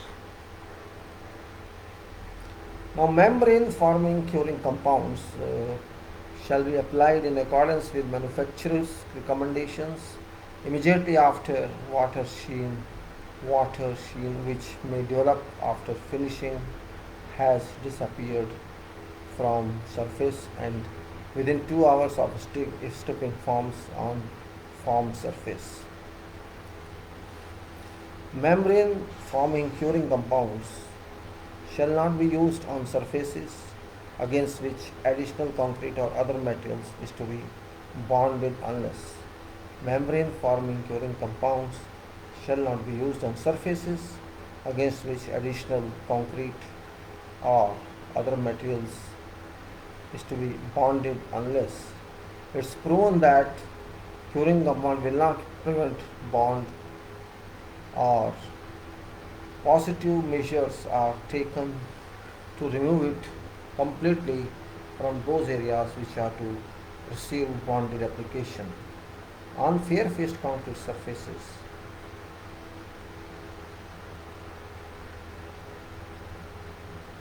Okay, now on face membrane forming curing compounds shall not be used on surfaces against which additional concrete or other materials is to be bonded unless it's proven that curing compound will not prevent bond or positive measures are taken to remove it completely from those areas which are to receive bonded application of fair face concrete surface. Now steam curing. Steam curing is a part that you have to understand.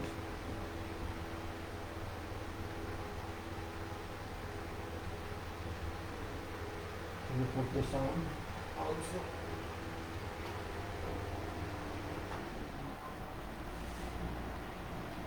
Steam curing enclosure, an enclosure shall be formed around concrete. Around concrete you have to form an enclosure using tarpaulin or other suitable means. Means you can say enclosure must be formed for that. Application of steam shall not be commenced until at least 2 hours after final placement of concrete. Now steam shall be applied at a temperature between 65 and 80 degrees Celsius. 65 and 80 degrees Celsius means not boiling temperature. Maximum is 80 degrees Celsius. Excessive rate of heating and cooling shall be prevented during steam curing, and temperature in enclosure shall not be allowed to increase or decrease by more than 22 degrees per hour.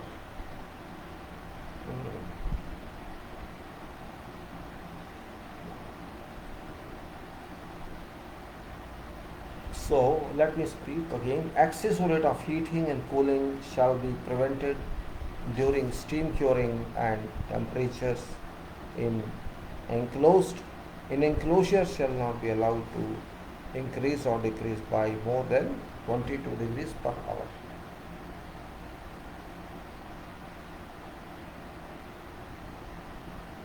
Maximum steam temperature shall be maintained in enclosure until concrete has reached its specified strength. In enclosure is applied, this means tarpaulin should be strong enough to take temperature up to 80 degrees Celsius, and there is a difference of increase or decrease by more than 22 degrees per hour. So maximum steam temperature shall be maintained in enclosure with until concrete has reached its specified strength. Now pavements and other slabs on grounds. Let me put light on and see how it works. Let me see now scanning status also. So it's still working. Let's see how it happens. So this is a pavement and other slab on ground.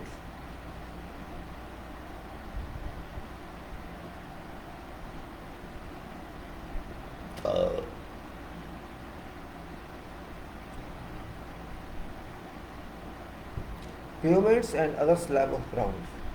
Let me put off this, I think. This battery now, it's 6 o'clock about. Let me put off for about half an hour this battery. Better for me. Just a minute please, I'm coming back.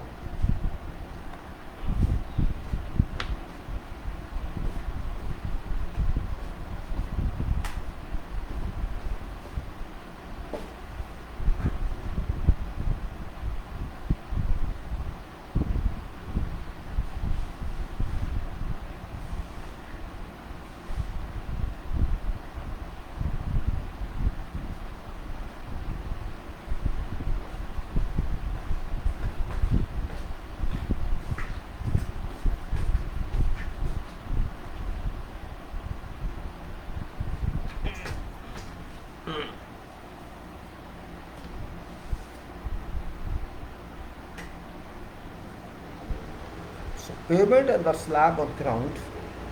Curing shall ensure that no plastic shrinkage crack will occur. Plastic shrinkage crack will occur. That's the important point here. I don't know. Somebody, I think. Yes, down.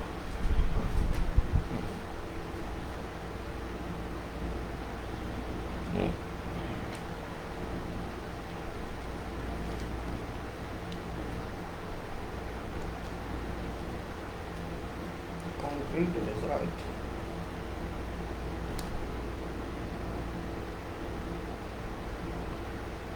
Still concrete I'm talking, this I'm showing this. I'll start after a few minutes. Probably that is FIDIC now.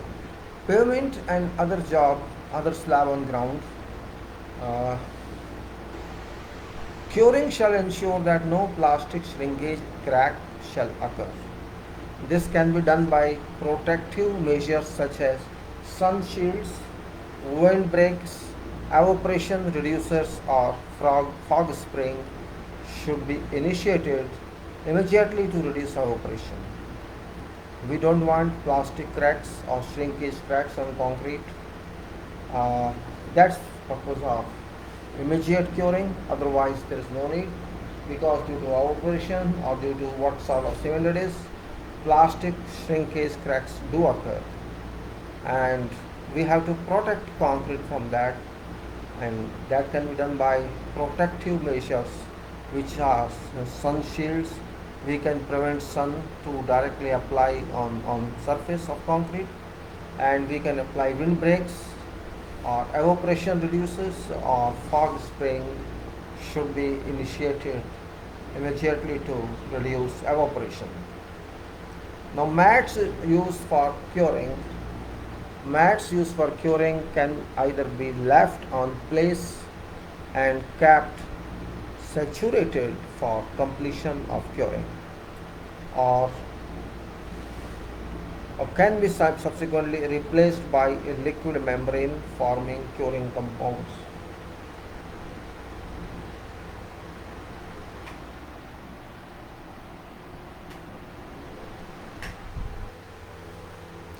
So curing shall, suppose I say, mats used for curing can either be left in place and kept saturated or for completion of curing, or can be subsequently replaced by a liquid membrane forming curing compound, plastic sheeting, reinforced paper, straw or water.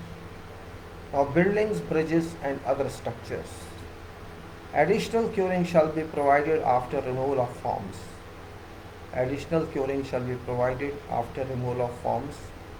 After concrete has hardened, it's become very hard, I mean to say not soft it is, after curing has hardened and while forms are still in place. Forms are still in place on vertical and other form surfaces. Form ties may be loosened, tie bolts or form ties may be loosened when damage to concrete will not occur and water applied to run down on inside of form. Water applied to run down on inside of form to keep concrete wet.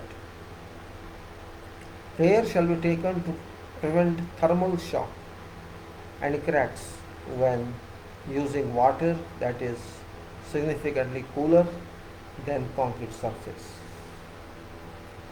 Curing water should not be more than about 11 degrees Celsius cooler than concrete. It's a point to be noted here. Care shall be taken to prevent thermal shock and cracks when using water that is sufficiently cooler than concrete surface. Curing water should not be more than about 11 degrees Celsius cooler than concrete. That's the point to be noted. It's very important point. Immediately following form removal, when you remove form, surfaces shall be kept continuously wet by a water spray or water saturated fabric or until membrane forming curing compound is applied curing. Now, immediately following form removal, when you remove form shutters, surfaces shall be kept continuously wet by a water spray. We remove shutters, you have to spray with water or saturated fabric you have to use there or until membrane forming curing compound is applied. Now mass concrete, actually massive block it is certainly mass concrete, no problem. What we know is we understand that this is mass concrete is often cured with water for additional cooling benefit. I just open my shirt for taking some air from my fan because it's hot. So mass concrete is often used. Mass concrete is often cured with water for additional cooling benefit in warm weather. However, this can be counterproductive when temperature gradient between warmer interior and cooler surface generates stress in concrete. Point to be understood. What does it mean? Mass concrete is often cured with water for additional cooling benefit. Massive, though massive temperature is massive concrete is different, but when you are using water on that for additional cooling benefit in warm weather, nevertheless this can be counterproductive when temperature gradient between warmer interior and cooler surface temperature differences, they generate stress in concrete.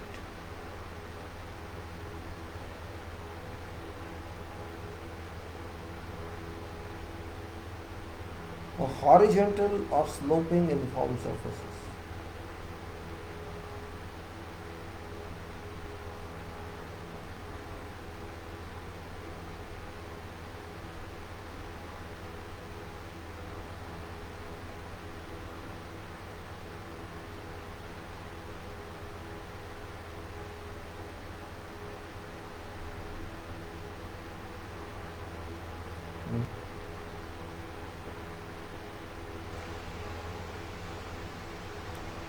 says that there is a difference on massive concrete surface, and that difference must be taken care of, because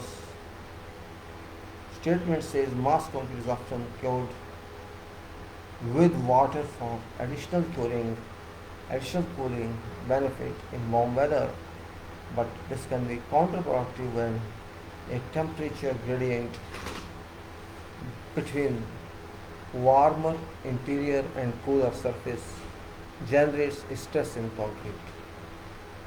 So thermal gradient also acts on concrete in form of stress. Horizontal sloping unformed surfaces.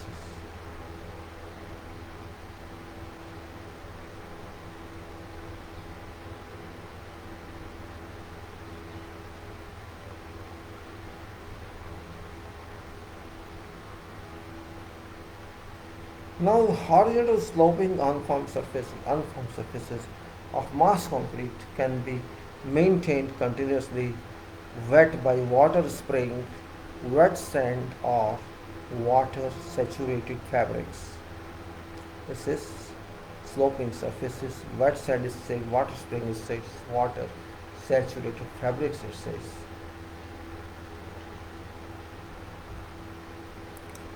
For vertical and other formed surfaces,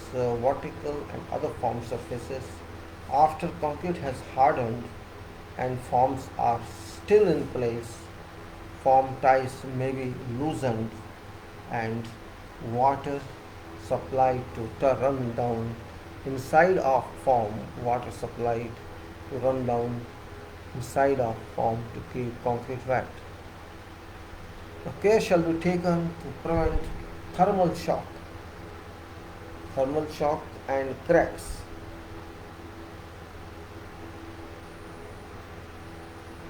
Care shall be taken to prevent thermal shock and cracks when using water that is significantly cooler than that of concrete surface.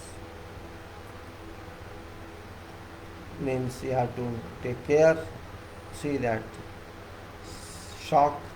thermal shock and cracks when using water that is significantly cooler than concrete surface, curing water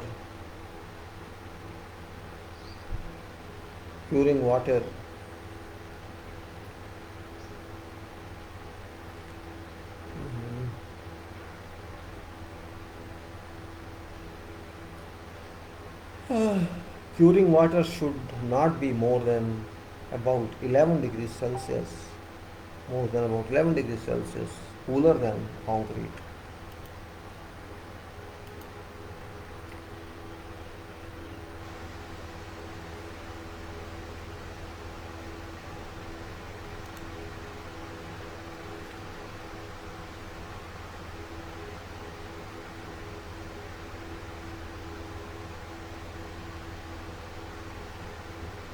Okay. Now, curing shall start as soon as concrete has hardened sufficiently to prevent surface damage.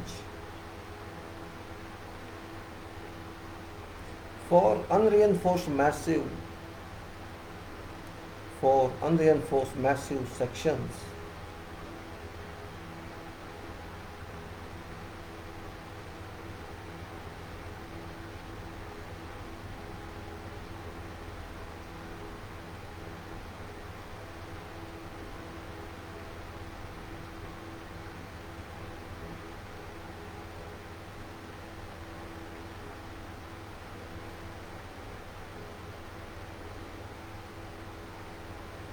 curing shall start as soon as concrete has hardened sufficiently to prevent surface damage.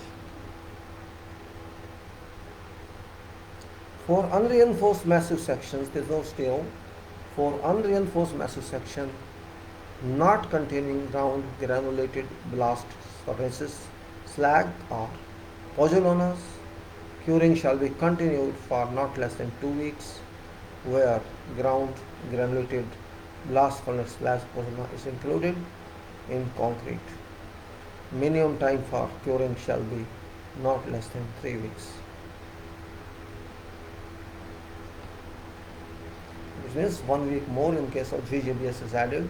So for unreinforced massive sections not containing ground granule slag or pozzolana, curing shall be continued for not less than 2 weeks, and where GGBS or furnace slag or pozzolana is included in concrete, this minimum time for curing shall be not less than 3 weeks.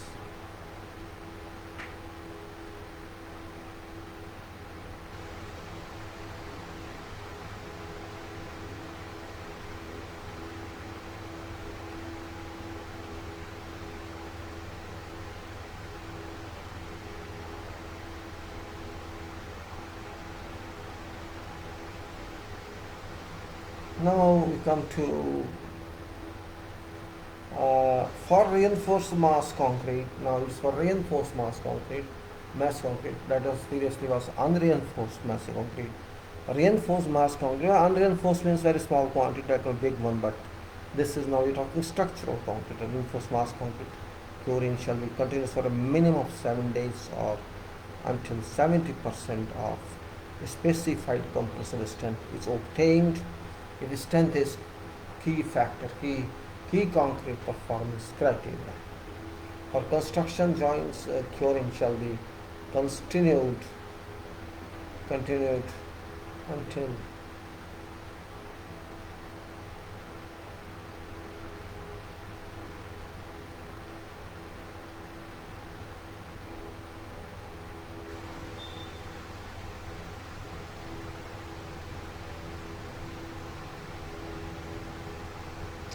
so for reinforced mass concrete curing shall be continued for minimum of 7 days or until 70% of specified compressive strength is obtained if strength is key concrete performance criteria.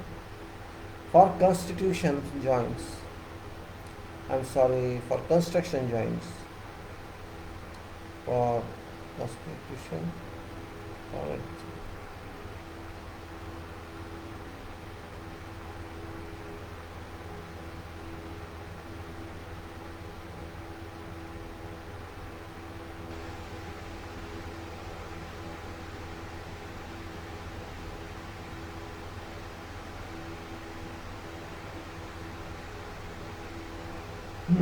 Reinforced mass concrete curing shall be continuous for 7 days or until 70% of specified compressive strength is obtained. If strength is key concrete performance criteria for construction joints, curing shall be continuous and consistent. Now 70% of specified compressive strength is obtained. If strength is key factor, key concrete criteria for construction joints, curing shall be continued until resumption of concrete placement or until requiring curing period.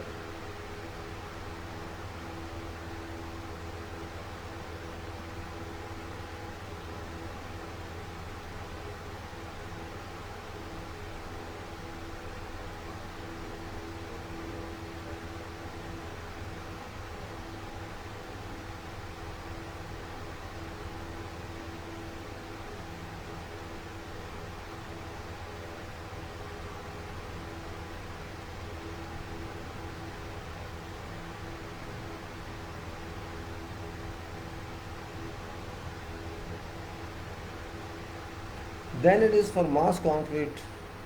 Wait a minute. For curing shall not stop until favorable differential temperature is attained and at advance and approved by engineer, and concrete shall not stop until favorable differential temperature is attained and at air approval of engineer.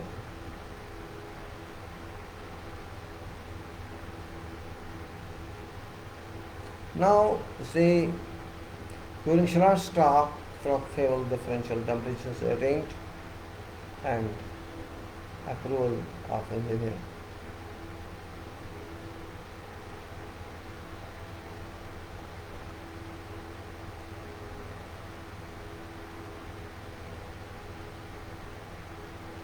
Now we go to for mass concrete thermocouples shall be used to monitor temperature differentials of concrete. Now reinforcement. I think I should change to FIDIC now 618. Let us continue on itself.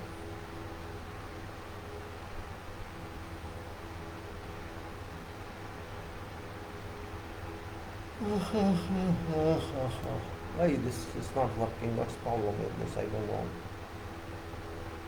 My word is working now. Working.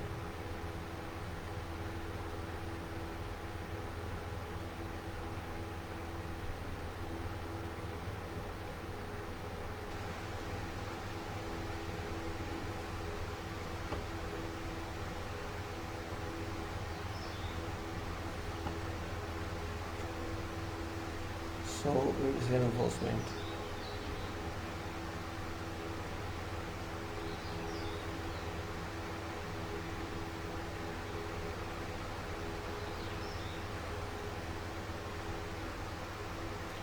So we move on to reinforcement for 15 minutes and we'll see what happens.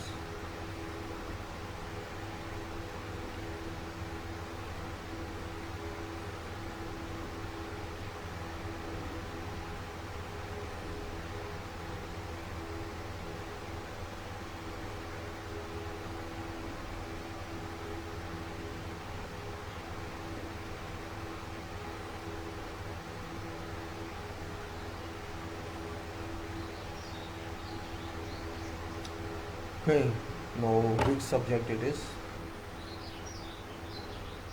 Reinforcement, which is actually power of concrete, without which concrete is meaningless.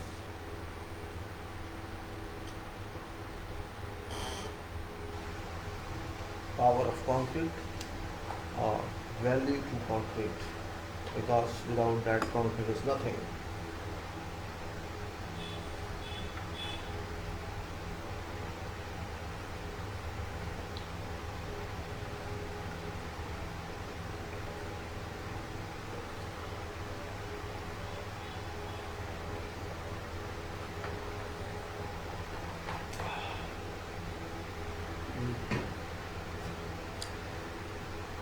This first includes tension, you know.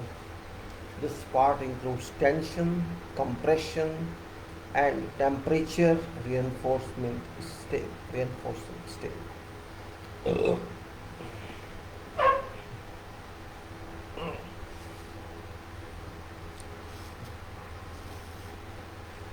It says in beginning that tension, compression, and temperature reinforcement step. Reinforcing step, including welded wire fabric and epoxy coated reinforcement. Now, these are very big properties in beginning as soft ceiling. Work includes furnishing, fabrication, and placement of reinforcement for cast in place concealers, fast in place concrete, including bars, welded wire fabric, ties and supports.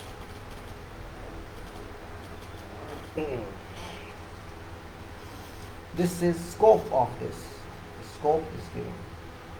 What scope concrete has?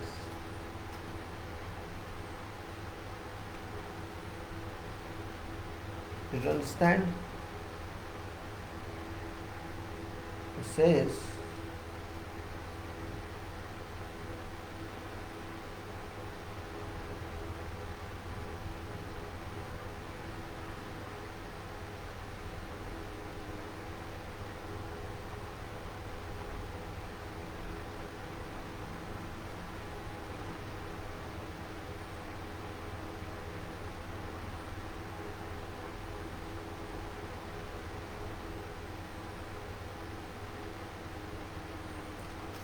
Now scope says this part includes tension, I repeat, tension, compression and temperature reinforcing.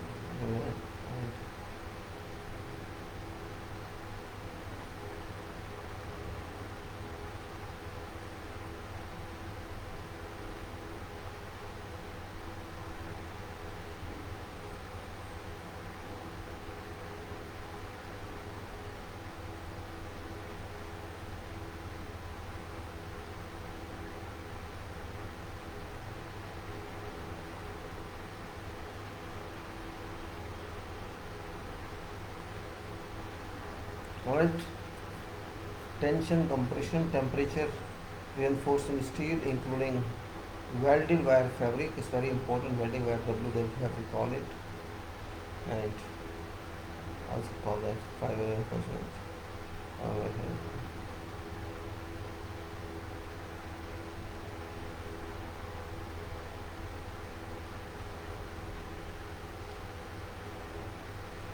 Uh, Furnishing fabrication, also it says including welded wire fabric and epoxy coated reinforcement, which our people do not consider this.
Okay, now we go to see for reinforcement category, it's very important in engineering point of view. Reinforcement, which is really very strong one. Its related sections and parts are as follows. That is miscellaneous and structural precast concrete.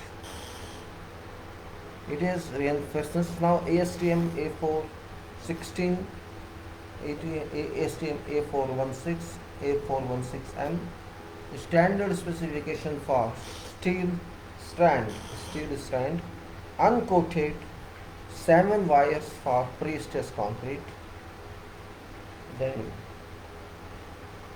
ASTM 615 or 615M, standard specification for deformed and plain carbon steel bars for concrete reinforcement, deformed and plain bars for concrete, carbon steel bars for concrete reinforcement, that's ASTM 615 or 615M.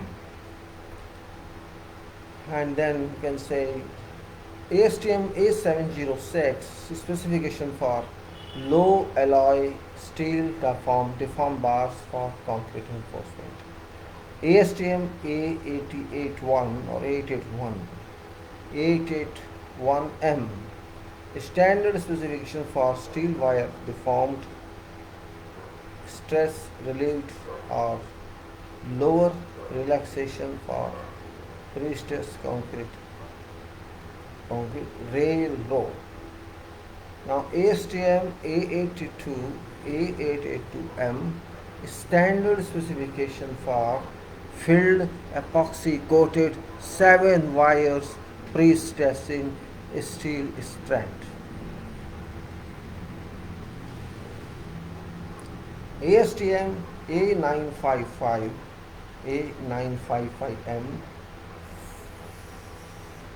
14 is AN 14 standard specification for deformed and plain stainless steel bars for concrete reinforcement. And then it is ASTM A1022M, and that is 14, of course. No, sorry, it's not 14, it's something else. It is 14. It is a standard specification for deformed and plain stainless steel bars for concrete reinforcement. For ASTM, that is ASTM A882 or A882M, it was standard specification for filled epoxy coated 7 wire pre-stressing steel strand.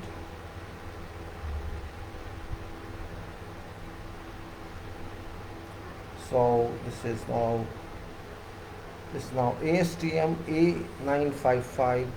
A955M14, standard specification for deformed and plain stainless steel stair.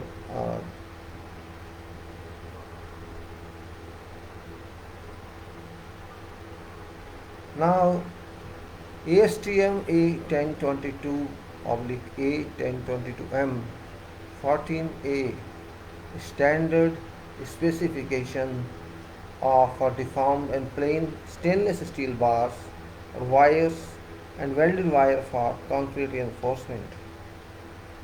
ASTM A1035/A1022M 14A, standard specification for deformed and plain stainless steel wire and welded wire for concrete reinforcement.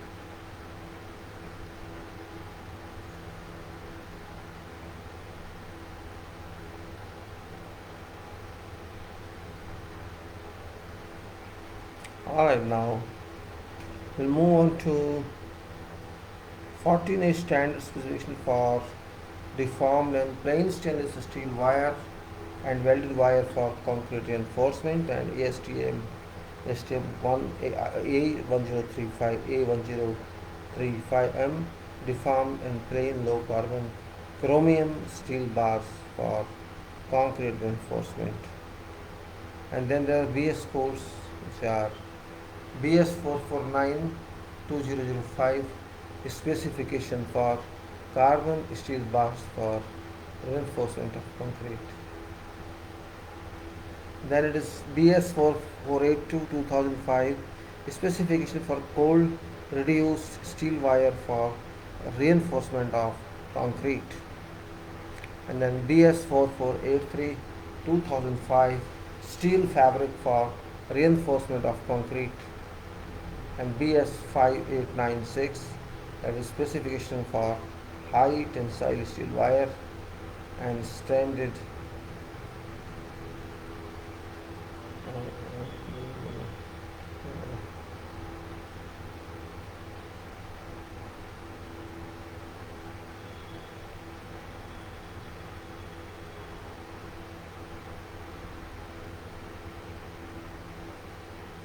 after that. Now let's go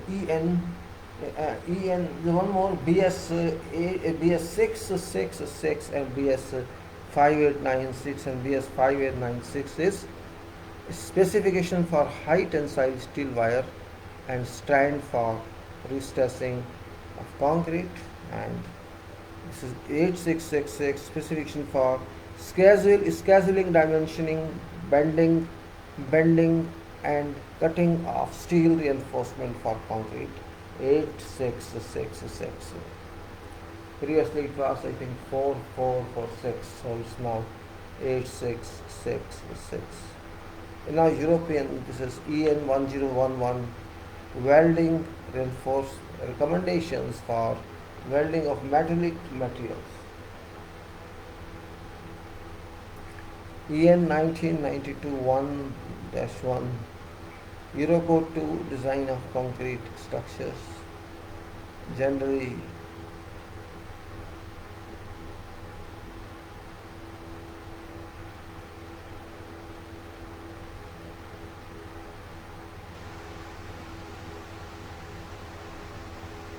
now EN 101 welding recommendation for welding of metallic materials and 19921 Eurocode 2 design of concrete structures, general rules and rules for building.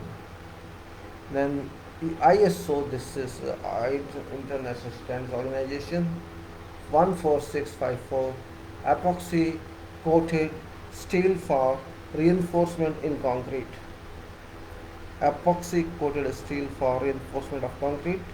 And ISO 14656 epoxy powder and sealing material for coating of steel for reinforcement of concrete.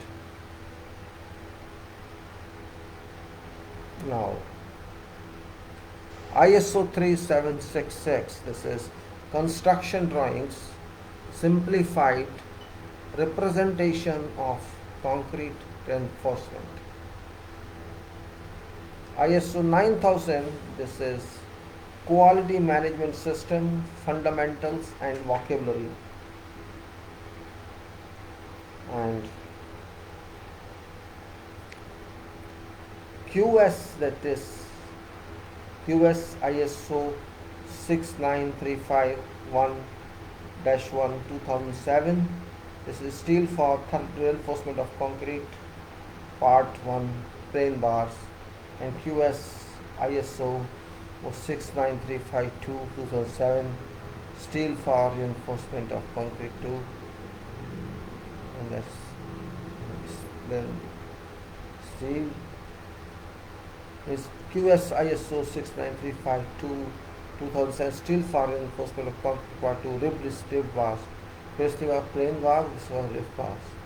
And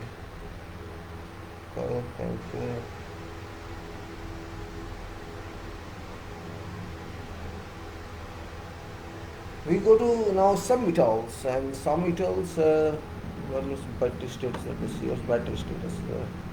This is just 1 hour 17 minutes after 10-15 minutes. So let's say some metals status.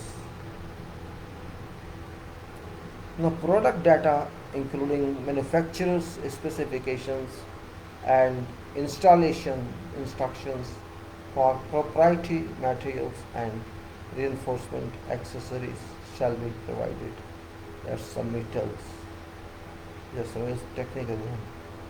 I have to follow the video Monday. Okay, Monday.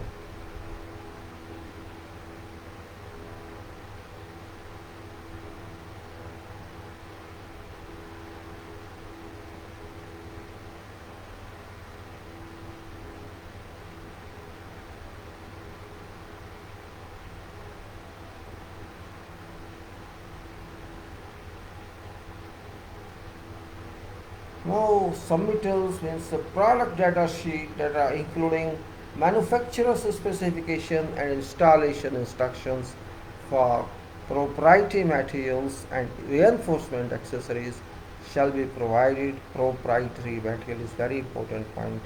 Contract shall submit manufacturer's records of chemical and physical properties of each batch of billet steel bars and a certificate that retrospective material.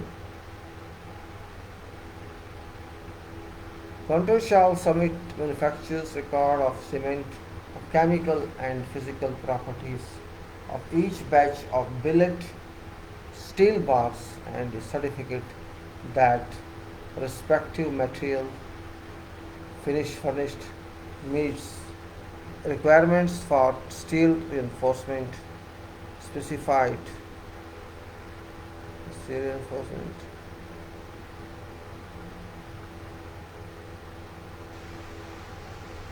Then you can say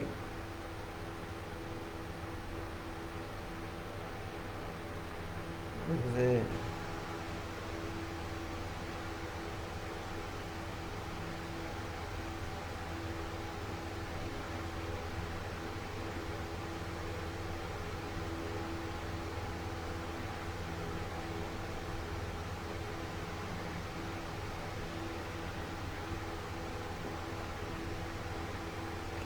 now, contract shall submit manufacturer's records with chemical and physical properties of each batch of billet steel bars and certificate that respective material furnished meets requirements for steel reinforcement specified.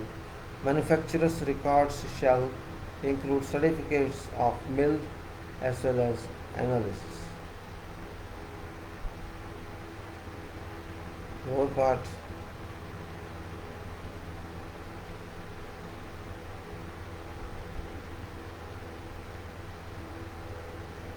Now then, you can say manufacturer's record shall include certificates of mill as well as analysis, tensile and bend tests of reinforcement.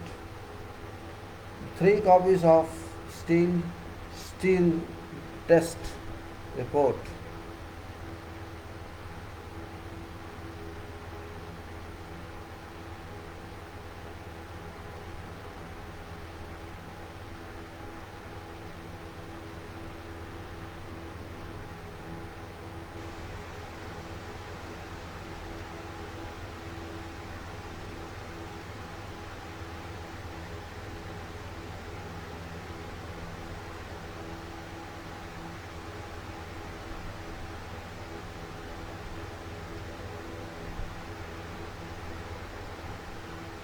Three couples of steel test, 3 copies of steel test shall be furnished with each consignment of steel reinforcement. Steel shall be tagged and cross-referenced with mill certificate. Quality assurance, actually requirement it should be, no problem. Contractor shall submit to engineer for source approval details. Source approval details of proposed source of supply of reinforcement. Details shall include chemical and physical tests. Chemical and physical tests for past 6 months, production and any independent test results for this period, details of quality assurance.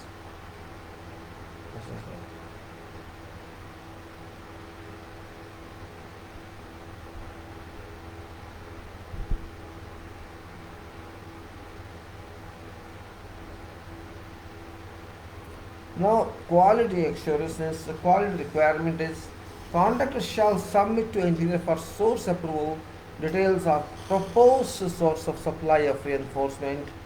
Detail shall include chemical and physical tests for past 6 months production and independent test results for this period. Details of quality assurance procedures included including ISO 9000 certificate if held. Actually, this agency certificate is not ISO certificate, this written is something. It should be compliance certificate, shall also be given. Reason being, ISO 9000 doesn't certify any organization. That's a misunderstanding people should clear on. And now, then contractor shall furnish engineer with the certificate of compliance for each shipment of epoxy coated bars. Ultimately, compliance is coming here. Contractor shall furnish engineer with certificate of compliance for each shipment of epoxy coated bars. Certificate of compliance shall state that representative samples of epoxy coated bars have been tested and that test results comply with, with requirements herein specified. Test results shall be retained by contractor for 7 years. 7 years, a complete set of test results shall also be handed to client at completion of reinforcement works and shall be made available to engineer upon request. So this is quality assurance for both steels. Here epoxy coated has been used, which I always stress that because we are not able to control our rusting, we are not able to remove rust from steel. So best way is don't use ordinary steel, use coated steel in our country because we cannot control rust here because of heavy rain, heavy moisture content, heavy humidity, and we are not able to understand how to take care of that. So best way is to use epoxy coated bars according to this quality requirement. That's only way to improve our quality standards. Otherwise, we cannot do that. And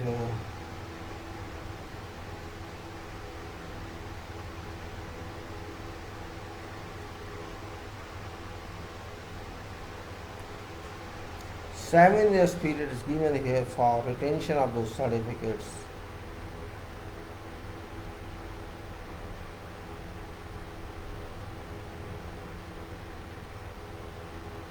So 7 years you have to retain them as contractor, those certificates, compliance and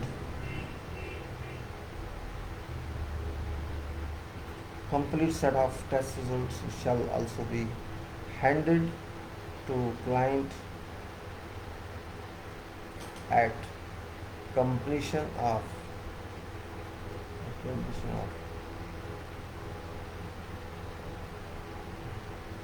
reinforcement work and shall be made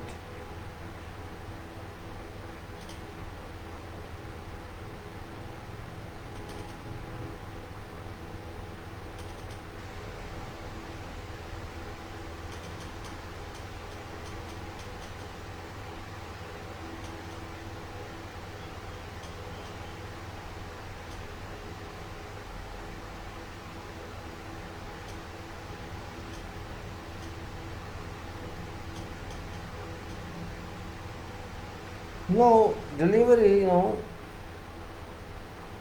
say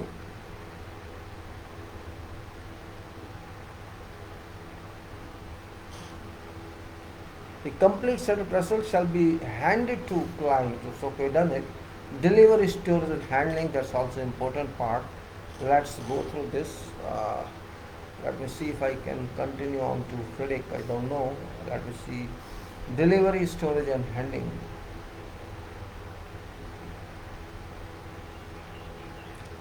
On delivery, bars in each of all this.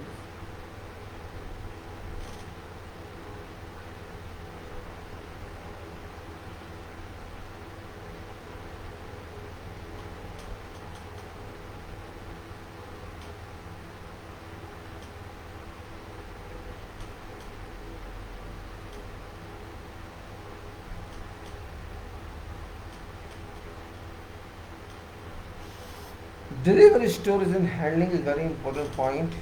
On delivery bar in each, let me see its halat. क्या है इसका year? 46 minutes, so I have to put on this battery, otherwise this shall go away. It's very important. Let me put battery on, please. I can say I can put like this from here if I can. Yes, I can. I did my best. So I put battery on. On delivery bars in each lot shall be legibly tagged by manufacturer. Bar in each lot shall be legibly tagged by manufacturer. Tag shall show manufacturer's test number and lot number and other applicable data that identify material with certificate issued for that lot of steel.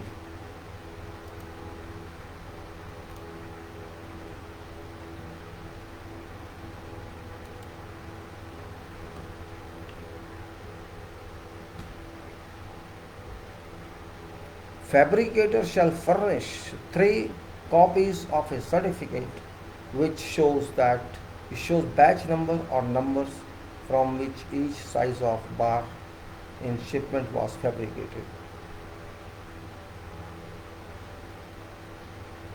Storage of reinforcement shall be on suitable structures a minimum of 450 millimeter above ground surface to prevent damage and accumulation of dirt, rust and other deleterious matter.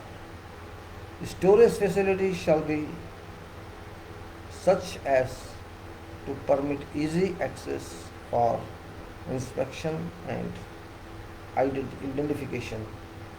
Reinforcement bundles shall be clearly tagged with bar schedule and bar mark reference. Reinforcement shall not be roughly handled. Draft from a height shall not be dropped from a height. People do it. Are subjected to shock, loading or mechanical damage. People don't bother here. That's my objection always. They throw it, they drop it, and they don't care. They just store on ground and water. They don't care. Steel reinforcing bars shall be kept clean and shall be free from pitting, loose rust, mill scale, oil, grease, earth, paint, or any other material which may impair bond between concrete and reinforcement. Reinforcement shall be covered to ensure protection from wind blown dust. Shall be covered, see is written.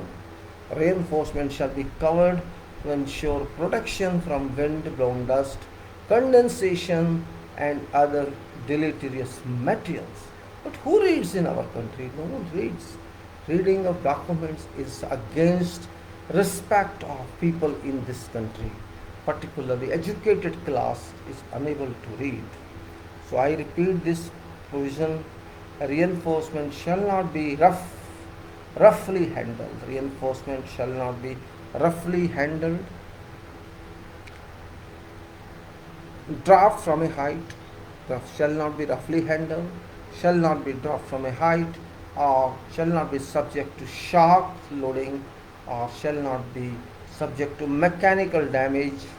Steel reinforcement bars shall be kept clean and shall be free from pitting, loose rust, mill skin, oil, grease, earth, paint, or whatever other materials which may impair bond between concrete and reinforcement.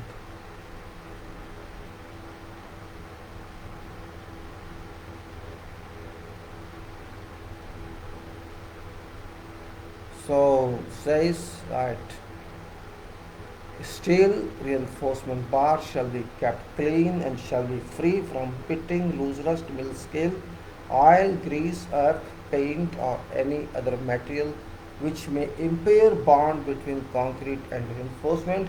I am repeating it again and again so that people can listen. Reinforcement shall be covered to ensure protection from wind blown dust, condensation, and other deleterious materials. But condensation goes on around 10 hours at night. Nobody cares. Reinforcing materials now.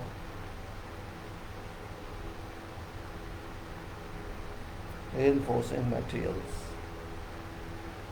Reinforcing materials now. What is that?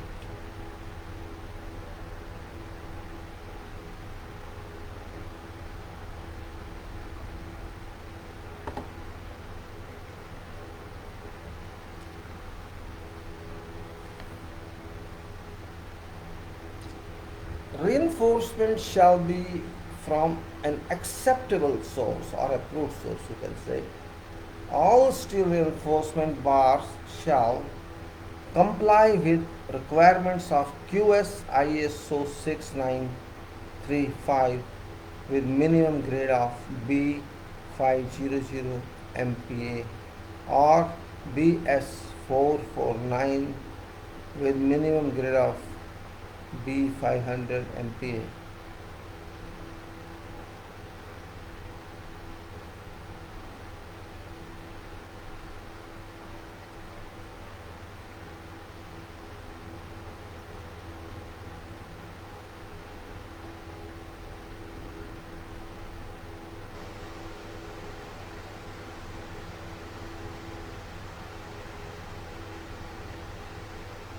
So reinforcement QS ISO 6935 with minimum grade of BS50 MPa or BS449 with minimum grade of B500 MPa or this is very strong actually 449 ASTM 615 AS615 with minimum grade of 75 520 MPa or deformed and plain low carbon chromium steel bars of concrete reinforcement ASTM A035 A1035 and then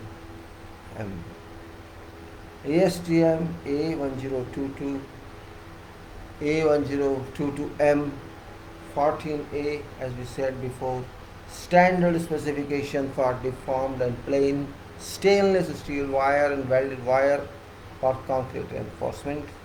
ASTM A955 A955M-14 standard specification for deformed and plain stainless steel bars for concrete requirement. Then other types of reinforcement as approved by Qatar standards. For project design, other steel grades of less than B500 MPa may be used only for stirrups and secondary reinforcement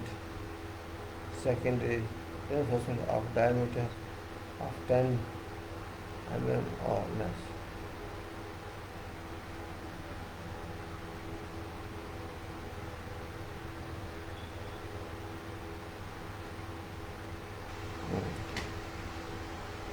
If steel has excessive surface rust, dust or other deleterious material, then steel shall be sandblasted. Easy thing? Sandblasting. As for project design, if steel has excessive surface rust, dust, or other deleterious material, steel shall be sandblasted. Sand for blasting shall not contain materials deleterious to durability of reinforcement or concrete. Dune sand shall not be used for sandblasting of reinforcement. For extreme exposure, class X5, protection measures such as epoxy coated bars, low carbon chromium experiences.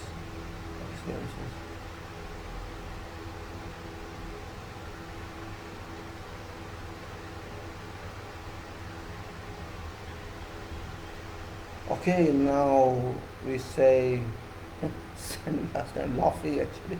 We are not taking care of keeping above ground, and they will do sandblasting, and they will don't have, they will give reverse sandblast. That they will do sandblasting anyhow. It's ridiculous for our country. Shame on our country, I should say. Millions of engineers in this country, and they don't understand what to do, but they are blindly using it, and government is blindly allowing it, and consultants are blindly watching it. Shame, injuring in this country. Now, for extreme exposure class X5, protection measures such as epoxy coated bars, low carbon chromium steel bars, or stainless steel may be considered. Extreme cases is welded steel wire fabric, welded steel wire fabric, steel fabric reinforcement shall comply with requirement of QS ISO 69353-3 or BS 4483 and shall be delivered to site in flat mats. This is welded steel wire fabric, and this is welded. This will be shall be delivered to site in flat mats. Welded intersections shall not be spaced more than 300 mm for plain round bars and 400 mm apart for deformed high yield bars. In direction of calculated stress.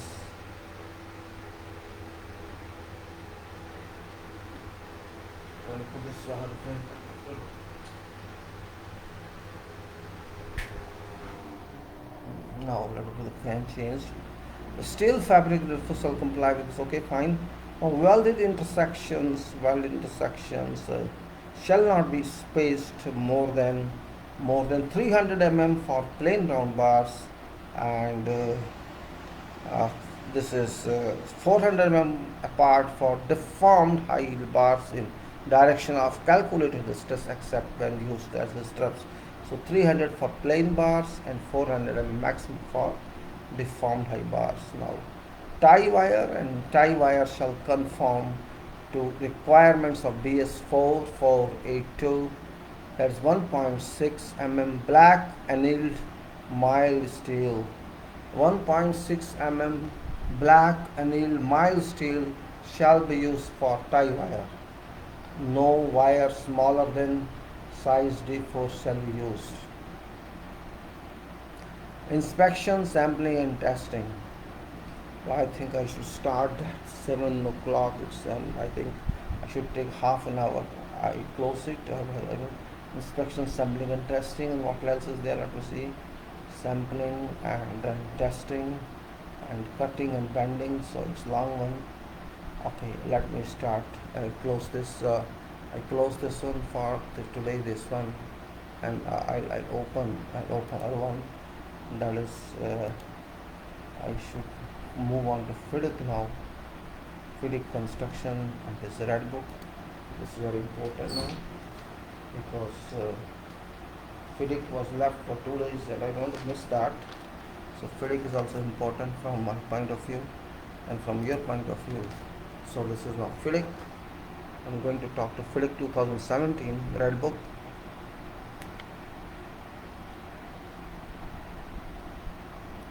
We discussed a lot in this, and because it's also going to move distant from today, means today I give half an hour to this, no problem, but it has to move further. Can't be left like this. FIDIC, let me see where is this. This is page. I think it was. Let me go where it is now.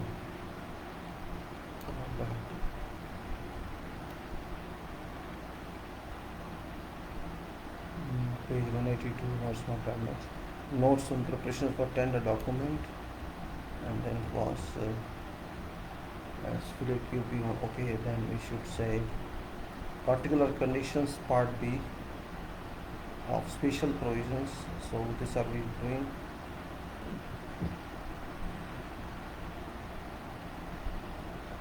Notes on preparation of tender documents. So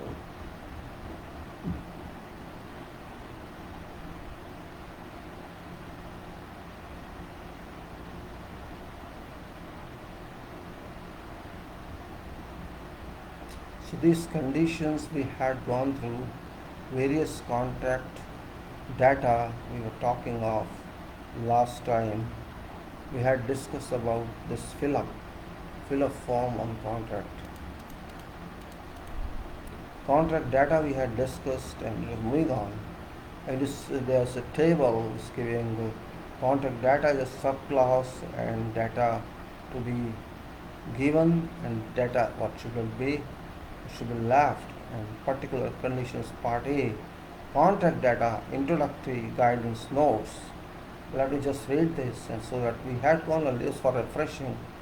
These introductory guidance notes are for use in completing contract data and shall not form part of contract data. Certain subclasses in general conditions require that specific information is provided in contract data. Employer should amend as appropriate and complete all data and should insert not applicable in space next to subclass which employer does not wish to use. Employer should insert tender to complete in space next to any subclause which employer wishes contract data to be completed by tenderer, except where indicated tender to complete tenders and shall not amend contract data provided by engineer. And all italics text and any enclosing sequence brackets are for use in preparing contract data and should be deleted from final version of contract data. A failure by employer to provide information and details required in contract data could mean either that document forming contract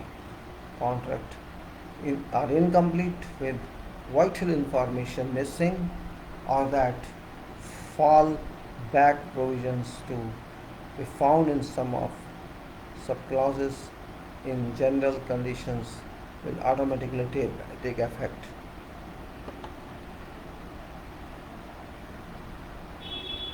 Now here's a table that was let's refresh to this taxes. There's a series subclass and date to be given, and data is, for example, subclass 1119 where contract allows for cost plus profit, percentage profit to be added to cost. So this how many percent to do that is blank here.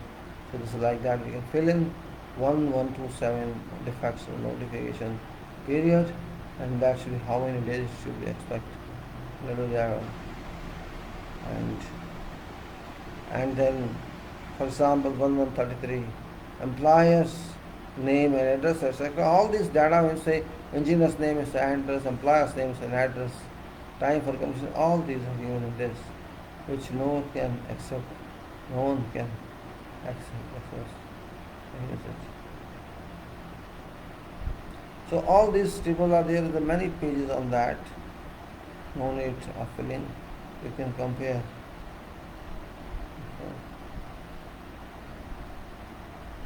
So it's moving on all point of 17 and 21, all these points, all this, up to 21, it's moving, and particularly in 22 it says it's better to go out.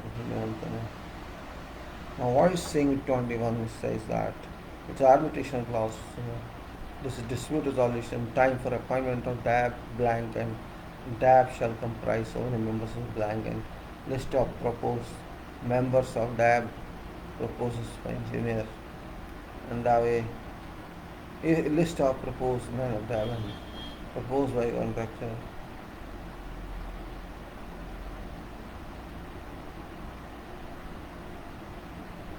So like that, up to time for appointment of AV, TAV shall appoint, and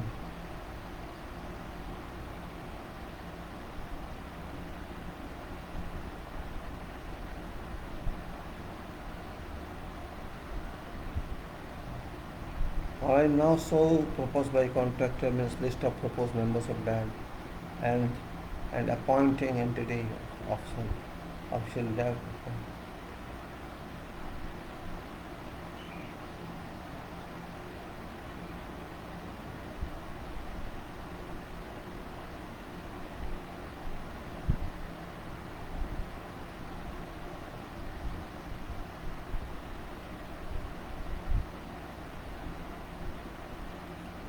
So now we go to all these points and we fill them.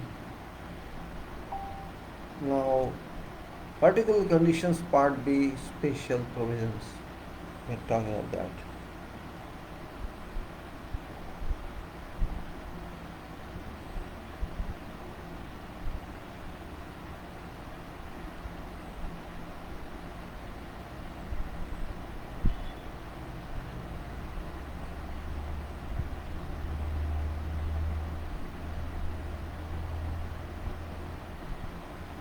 Alright, now particular conditions part B, special provisions. It's page 155 or 225. 7:10. No problem. I think we have half an hour before. Particular conditions, introduction, the special provisions, terms of conditions of contract for construction have been prepared by Federation, so this is FIDC, and are recommended for general use for construction of buildings or engineering works where tenders are invited on international basis.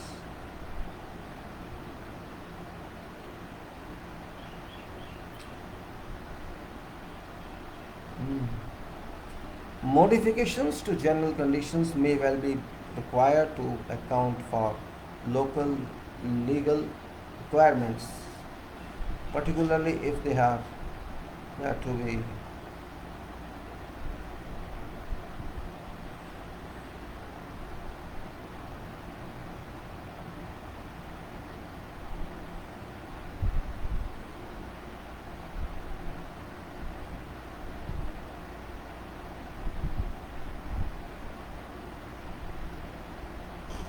okay. Now, modifications to general conditions may well be required to account for local legal requirements, particularly if they are to be used on domestic contracts. Now, under usual arrangements for this type of contract, contractor is responsible for construction in accordance with design of employer.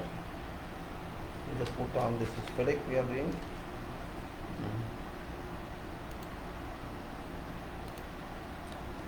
Stress here. So FIDIC, this is I'm talking again, I'm telling you, FIDIC 2017 is only just for say half an hour and we'll continue later on. This is FIDIC 2017, the red book. It's red book, I didn't write that, but it's red book, I'm just continuing red book, so it's fine. Under usual requirement, under usual arrangements for this type of contract, contractor is responsible for construction in accordance with design of employer. Building and engineering works, whatever. These conditions allow for possibilities that a contractor may be required to design a small proportion of a number of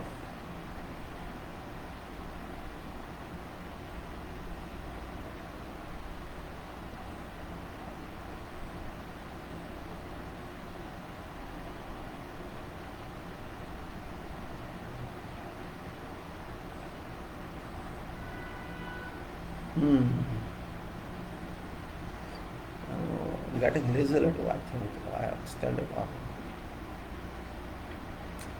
Now says under usual arrangements by this type of contract is also they have gone through that. These conditions allow for possibility that contractor may be required to design a small proportion of a minor element of permanent works, but they are not intended for use where significant design input by contractor is required, or contractor is required to design a large proportion or whatever material elements. of permanent works in this letter cash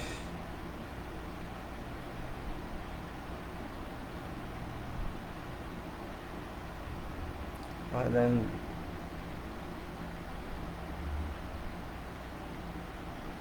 it's recommended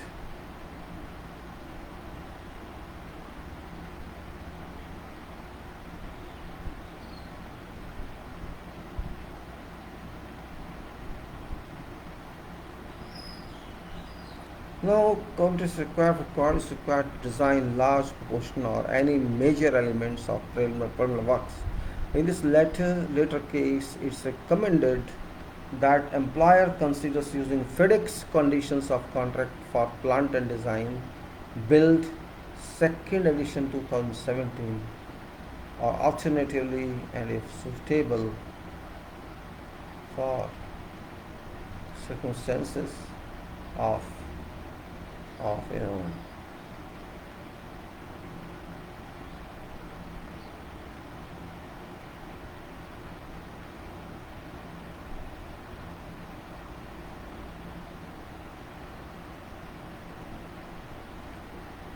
after that, in this later case, recommended that employer consider FIDIC conditions of conduct for plant and design build second edition 2007, or alternatively, and if suitable for circumstances of project, FIDIC conditions of contract for EB.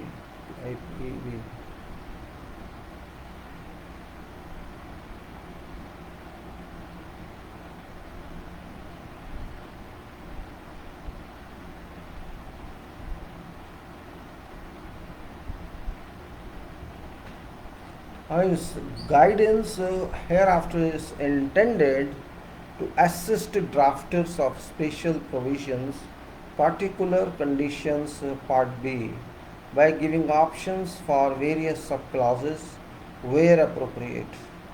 In some cases, examples wording is included between lines, while in other instances only an aid managing the system.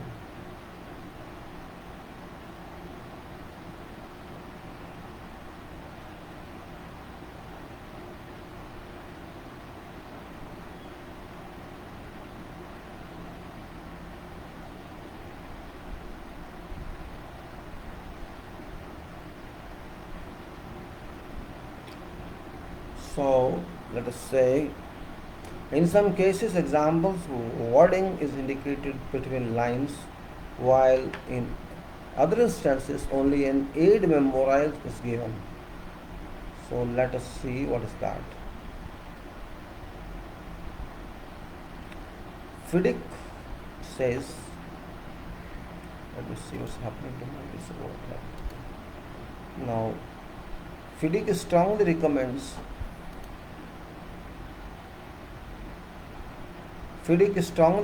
that employer, contractor, and all drafters of special provisions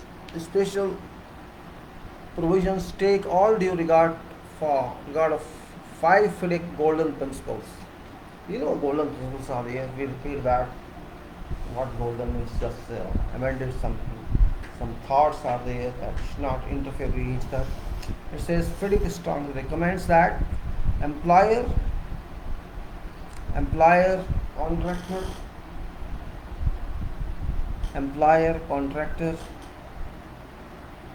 and all drafters of special provisions take all due regard of 5 FIDIC general principles, they call it golden principles. GP1, GP2, GP3, GP4, GP5. 5 golden principles. Now what gold is there? Let's see. Duties. GP1 says duties, rights, obligations. Duties, rights, obligations, roles and responsibilities.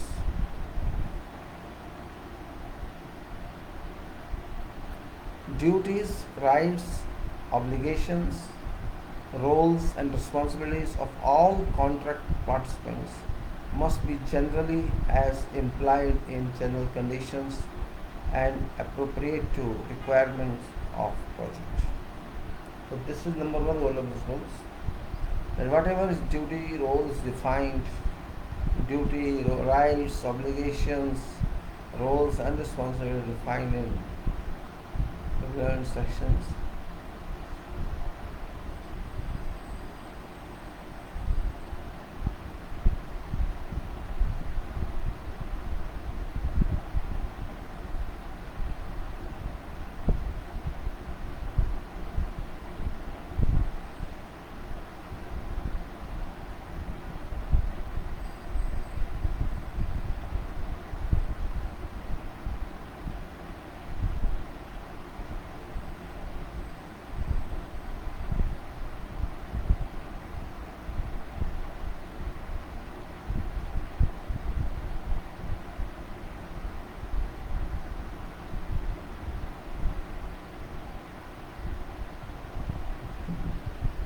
GP2, particular conditions must be drafted clearly and unambiguously. GP2 it is. GP1, roles are similar, no differences in role. GP2, particular conditions must be drafted clearly and unambiguously.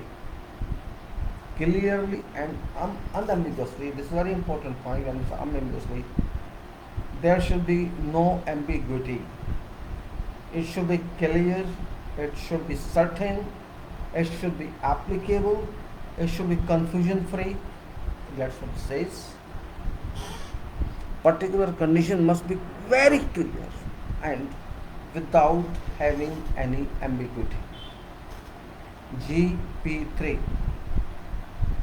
I am here because there was some talk on leadership in one seminar, in one webinar, and those people, they were telling that ambiguity can lead to unambiguity. I'm not convinced with that. It's not possible. We are busy. We are doing an engineering. There was some points for that. In that means it was if you're not ambiguous, no problem. And what do you think? I mean, it says uncertainty is no problem. Uncertainty and ambiguity, no problem. So what is left? If you are not sure, if your documents are not sure, you don't know what should it be, how are you going to do that? That point struck my mind. See, it is engineering, it's construction. It's not office work. It's not government work. There is no certainty at all.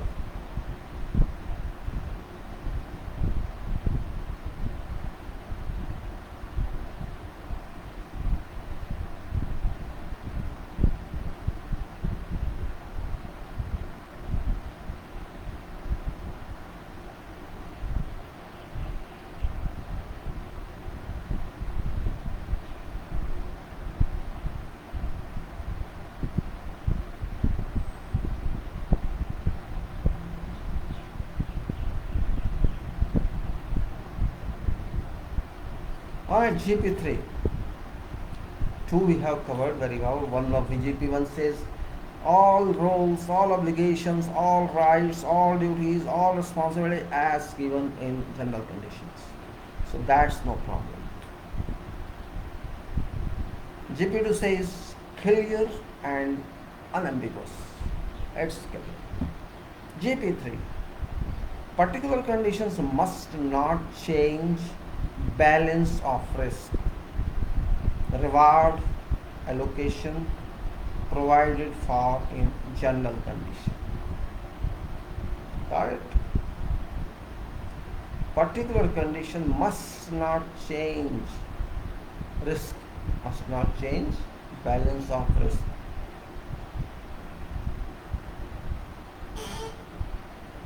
Or reward allocation provided for in general conditions. Means whatever is provided in general conditions in form of risk, rewards, allocation provided for general conditions.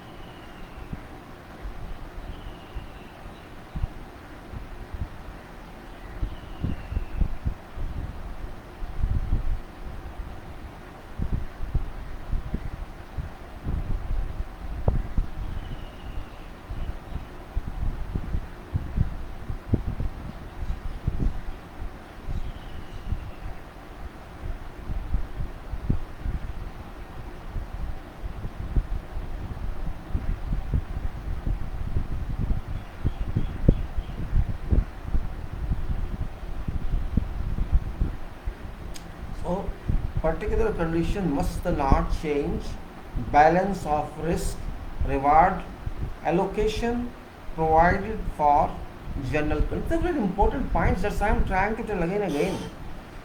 Some water here because I only a few minutes more before I close this.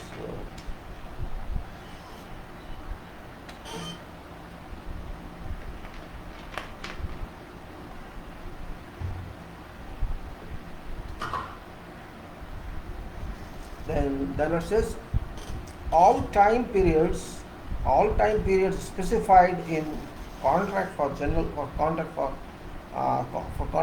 contract participants. All time periods specified in contract for contract participants to perform their obligations must be of reasonable duration. Yeah, that's calculative one. That's fine. Means it should be practical, constructive, and time must be there.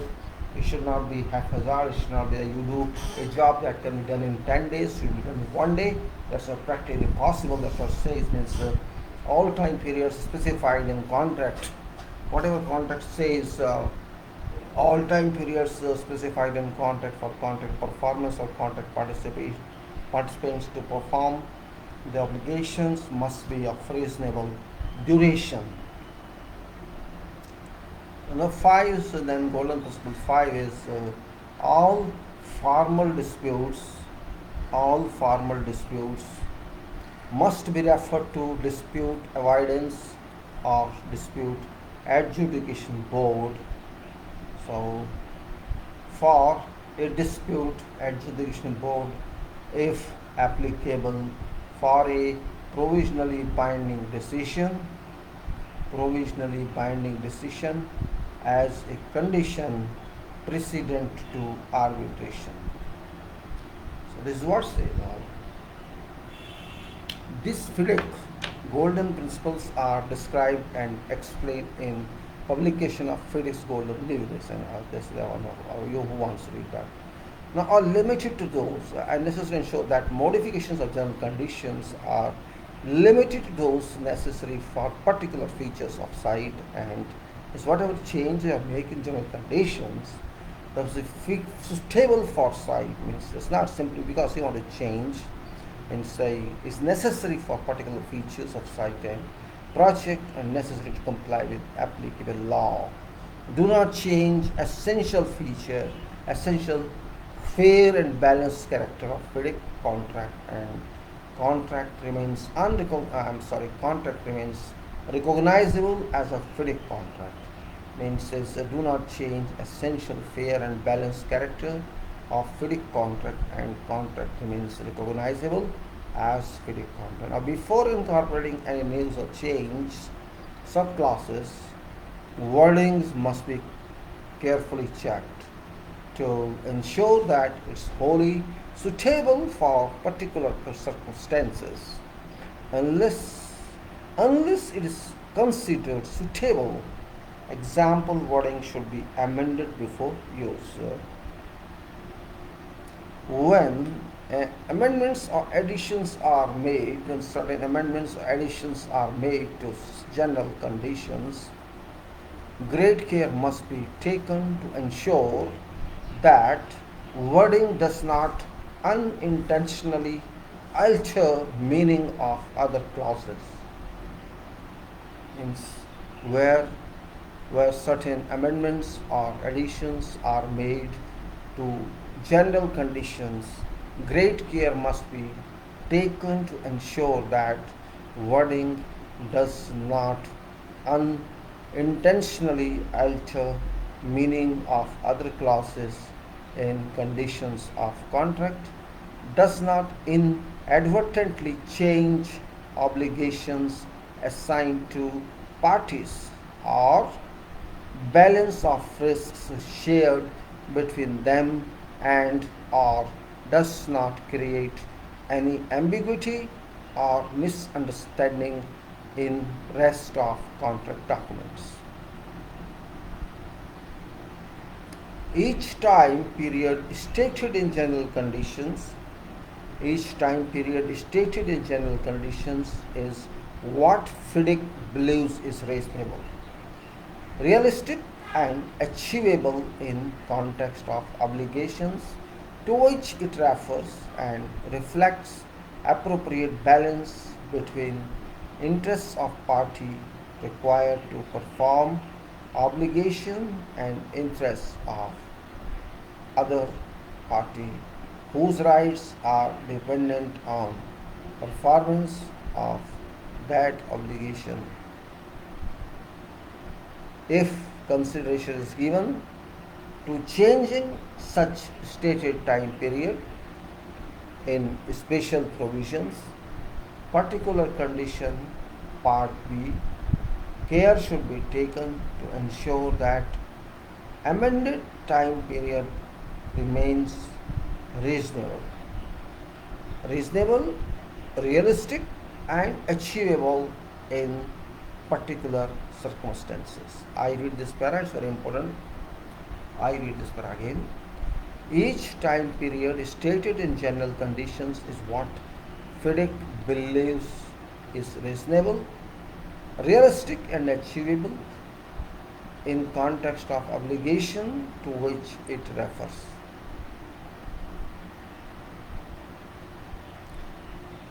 It refers and reflects appropriate balance between interests of party required to perform obligation and their interests of other.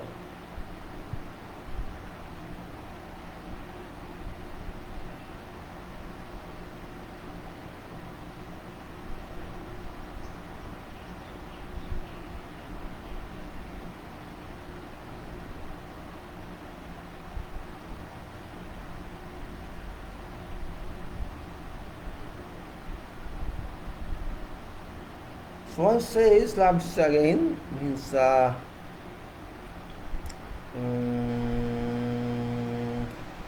one is I read again because it must be understood clear, its contract. Each time period state in general conditions what FIDIC believes is reasonable, realistic and achievable in context of obligation to which it refers, and reflects appropriate balance between interests of party required to perform obligation and interest of other party whose rights are dependent on performance of that obligation. If consideration is given to changing whatever such stated time period in special provisions, particular conditions, part B, care should be taken to ensure that amended time period remains reasonable, realistic and achievable in particular circumstances.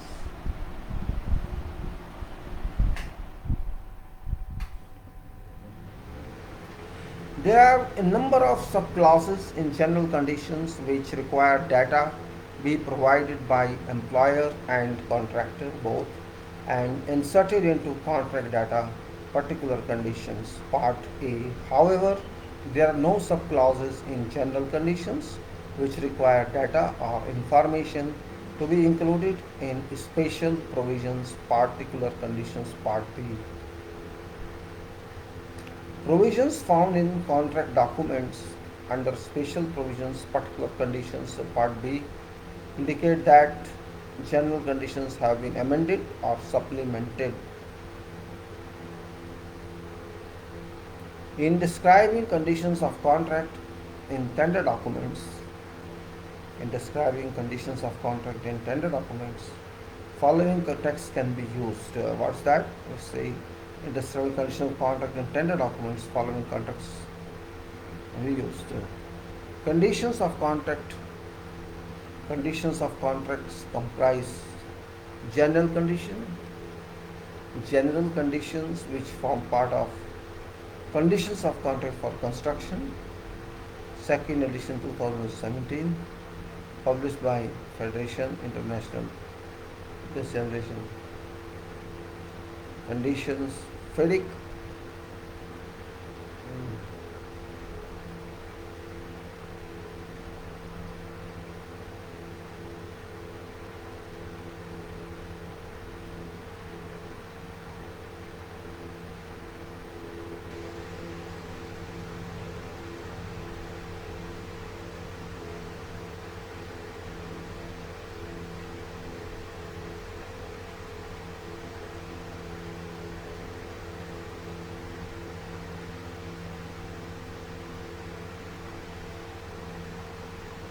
Right.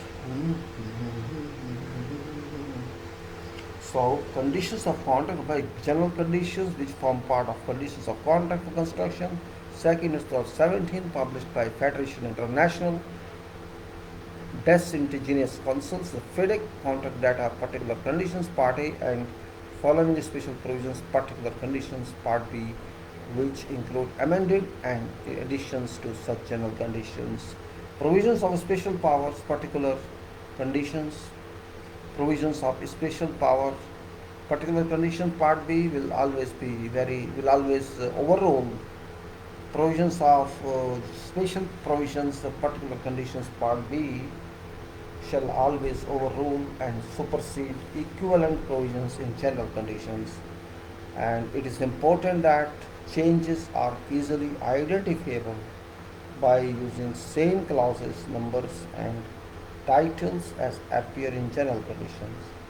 Furthermore, it's necessary to add a statement in tender documents for a contract that provisions to be made in special provisions.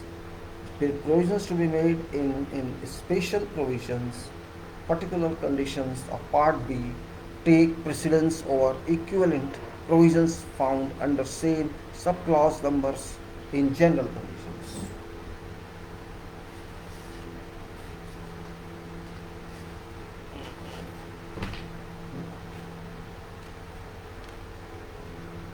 Just for information, I'm moving on this. Those who may not be FIDIC 2017 red book it is.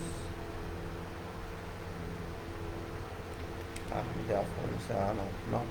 Provisions of special provisions, we say it, provisions to be found special provisions, particular condition, Part B take precedence over equivalent provisions found under same subclause numbers in general conditions, and provisions of contract data, particular conditions of Part A take precedence over special provisions, particular conditions of Part B. Please note, all web links refer to these guides. Guidance notes are up to date as of date of this publication.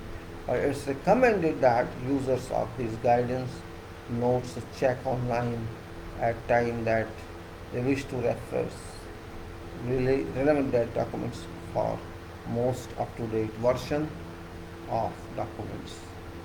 So especially what we got in this, there are five general golden principles. Number one says whatever duties are there, whatever rights are there, whatever obligations are there, whatever roles are there, whatever responsibilities are there in general conditions for both parties shall remain same, implied or directly, whatever it is. Particular conditions must be drafted clearly and unambiguously. And three is particular condition must not change balance of risk reward allocation provided for general conditions. And 4, JB4 is all time periods specified in contract for contract participants to perform the obligations must be reasonable duration, not imaginary durations, and all formal disputes whatsoever must be referred to disputes, avoidance disputes, or adjudication board if it is available, applicable for a provisionally binding decisions as per conditions present for arbitration. These are general principles we understood, and then we go to notes on preparation of tender documents. Notes on preparation of tender documents.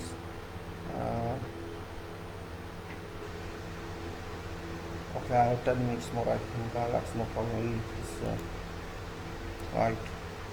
When preparing tender documents and planning tender process, employers should read publication FIDIC Procurement Procedures Guide, first edition 2011, and FIDIC Procurement 2011. Okay, we will see that, no problem. I think I must have a copy of that, I will check. FIDIC Procurement Procedure Guide, first edition 2011. That's given on http://fidic.org.books, FIDIC Procurement Procedures Guide list, edition 2000, which presents a systematic approach to procurement of engineering and building works for projects of all sizes and complexity, and gives invaluable help and advance on contents of tender documents and procedures for receiving and evaluating tenders. Publication provides internationally acceptable, comprehensive best practice procedures designed to increase the probability of receiving responsive, clear and competitive tenders using FIDIC forms of contract. FIDIC intends to update FIDIC procurement procedures. FIDIC intends to update FIDIC Procurement Procedures Guide, planned for publication at a later date, to make specific references to these conditions of contract for construction, second edition 2017.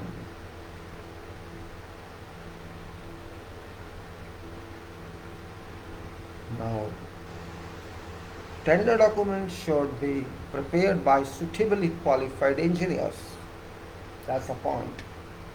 Tender documents should be prepared by suitably qualified engineers who are familiar with technical aspects of required works and particular requirements and contractual provisions of a construction project.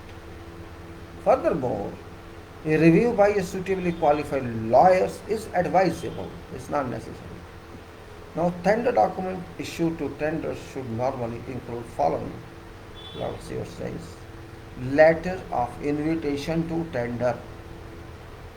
So, invitation letter to tender, then instruction to tenders including advice on whatever matters which employer wishes tenders to include in their tenders, but which do not form part of specification and drawings. Form of letter of tender and required appendices, if any, or whatever. Conditions of contract, general and particular, general information and data, technical information and data, including data referred to subclass 2.5, site data and items of reference of general conditions, specifications, drawings, schedules from employer, details of schedules and other information required from tenders, required forms of agreement, securities and guarantees. So this is list. Let us read again. Letter of invitation to tender, instructions to tender including advice on whatever matters which employer wishes tenderer to include in their tenders but which do not form part of specification and or drawings. Form of letter of tender and required appendices, if whatever. conditions of contract, general and particular, and general information and data, and then technical information and data, including data referred to in subclass 2.5 site data and items of reference of general conditions, specifications, drawings, schedules from employer, details of schedules and other information required from tenders, required forms of agreement, securities and guarantees. Publication FIDIC procurement procedures guide referred to above provides useful guidance and as to content and format of each of above. For this type of contract, where works are normally valued by measurement, bills of quantities will usually be most important schedule. A day work schedule may also be necessary to cover minor works to be executed at cost. In addition, each of tenders should receive data referred to in subclass 2.5 site data and items of reference and instructions to tenders should advise them of any special matters which employer wishes them to take into account when pricing works, but which are not to form technical matters. Now, which can form for this type of contract, so it says the worker says that in addition, each of tenders should receive data referred to in subclass 2.5 and instructions to tenders should advise them of whatever special matters which the employer wishes them to take into account when pricing works, but which are not to form part of contract. When employer accepts letter of tender,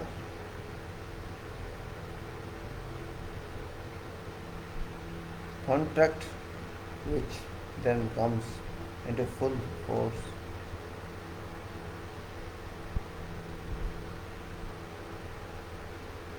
So when employer accepts letter of tender, contract which then comes to the full force and effect includes these completed schedules. So let me see what can I do on this, and it says that following subclauses make express reference to matters to be stated in specification and or drawings. However, it may also be necessary under other subclauses for employer to give specific information in specifications, for example, under subclass 7.2 samples. Now these are, say, care and supply of documents is 1.8. I think so. Let me speak and finish it then.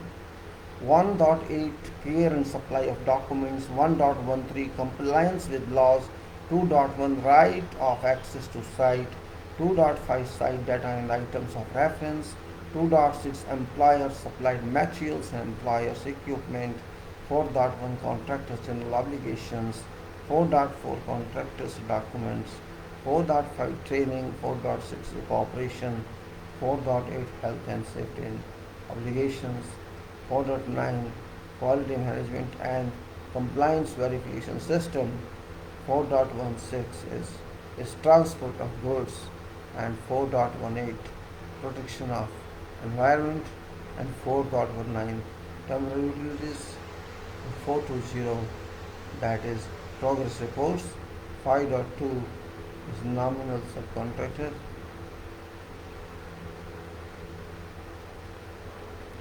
Then 6.1 engagement of staff and labor. 6.6 facilities for staff and labor. 6.7 health and safety of personnel. 6.12 key personnel. 7.3 inspection. 7.4 testing by contractor. 7.8 royalties. 8.3 programs, and 9.1 contractors perform obligations, and 10.2 taking over parts, and 11.11 clearance of site. So this is what I say. I leave it here now because what we have discussed in this brief talk of FIDIC, because it took time on concrete, but FIDIC is also very important. Concrete specification, this is contract. Contract is always more important because it can trap everybody if it's misled. If this is misleading contract, it can mislead whosoever. So equal and even more importance requires to be given to contract management, to contract drawings, to contract drafting. That's very important point. Concrete can be managed by engineers, so they know, but the engineers must manage this. As clearly written in this particular condition that these drawings of contract or drafting of contract must be done by engineers. It's clearly given there, but our engineers keep off, and it's clearly also suggested that you may like to have a review by certain lawyer, which is not mandatory, because technical you are, engineering wise you are, design wise you are, you know how much time it takes for some activity, you know everything about contract, real work, contract execution, which is more important than something else. You can know how much time a slab takes, how much time a story would take, how much time mobilization would take, and how much time and total time you know. So you can decide time period, you can understand what is liquidated damages, you can understand what contract data are, you can know which conditions we have to change or replace, and all that is job of engineer. That point is very important to understand by each of us. If we cannot do contract work, then we are just ordinary engineers. Means, okay, we are a site engineer or designer. I consider both ordinary engineers who cannot lead contracting, who cannot pinpoint contracting. They all are design engineers who do not know ins and outs. We can't forecast that this will be our completion date or real completion, actual completion date. If we cannot forecast that, what sort of engineers we are, that point must be clearly understood by everyone. We should feel pride in managing or organizing contracts, but we are leaving it to unknown people who do not know ABCD of contracts, but they try to dominate others, and this failed. And later on, what happens that extension, due to extension and extension, time extends, contract period extends, and cost extends, and quality is ignored. Because when power goes into hands of others, those who are not engineers, then your quality is no value, your controls are no value. So with that I say I should close it today. I'll come this talk tomorrow for concrete as well as this. I think these are very interesting points we're talking of. This concrete specification as well as this talk of it for 2019 will take a little follow this too. I will also take this FIDIC 08. So I'll close this for now, and we'll see how to move on this from tomorrow. Time is short. I'll try to squeeze time for COVID-19 because I think there's no much valuation left on them, and it's out of control, and we cannot do anything. World is moving as it is, and this is going. I think this is going to stay for decades, if I'm not wrong. So we'll concentrate more on professional acts like concrete specification, journalists will follow general specifications, then the FIDIC red I'll complete, and I'll try to silver, that's EPC, and then maybe white or yellow depending upon. But these are very important talks for those who have to learn engineering with this. I say thank you very much. Keep it now going.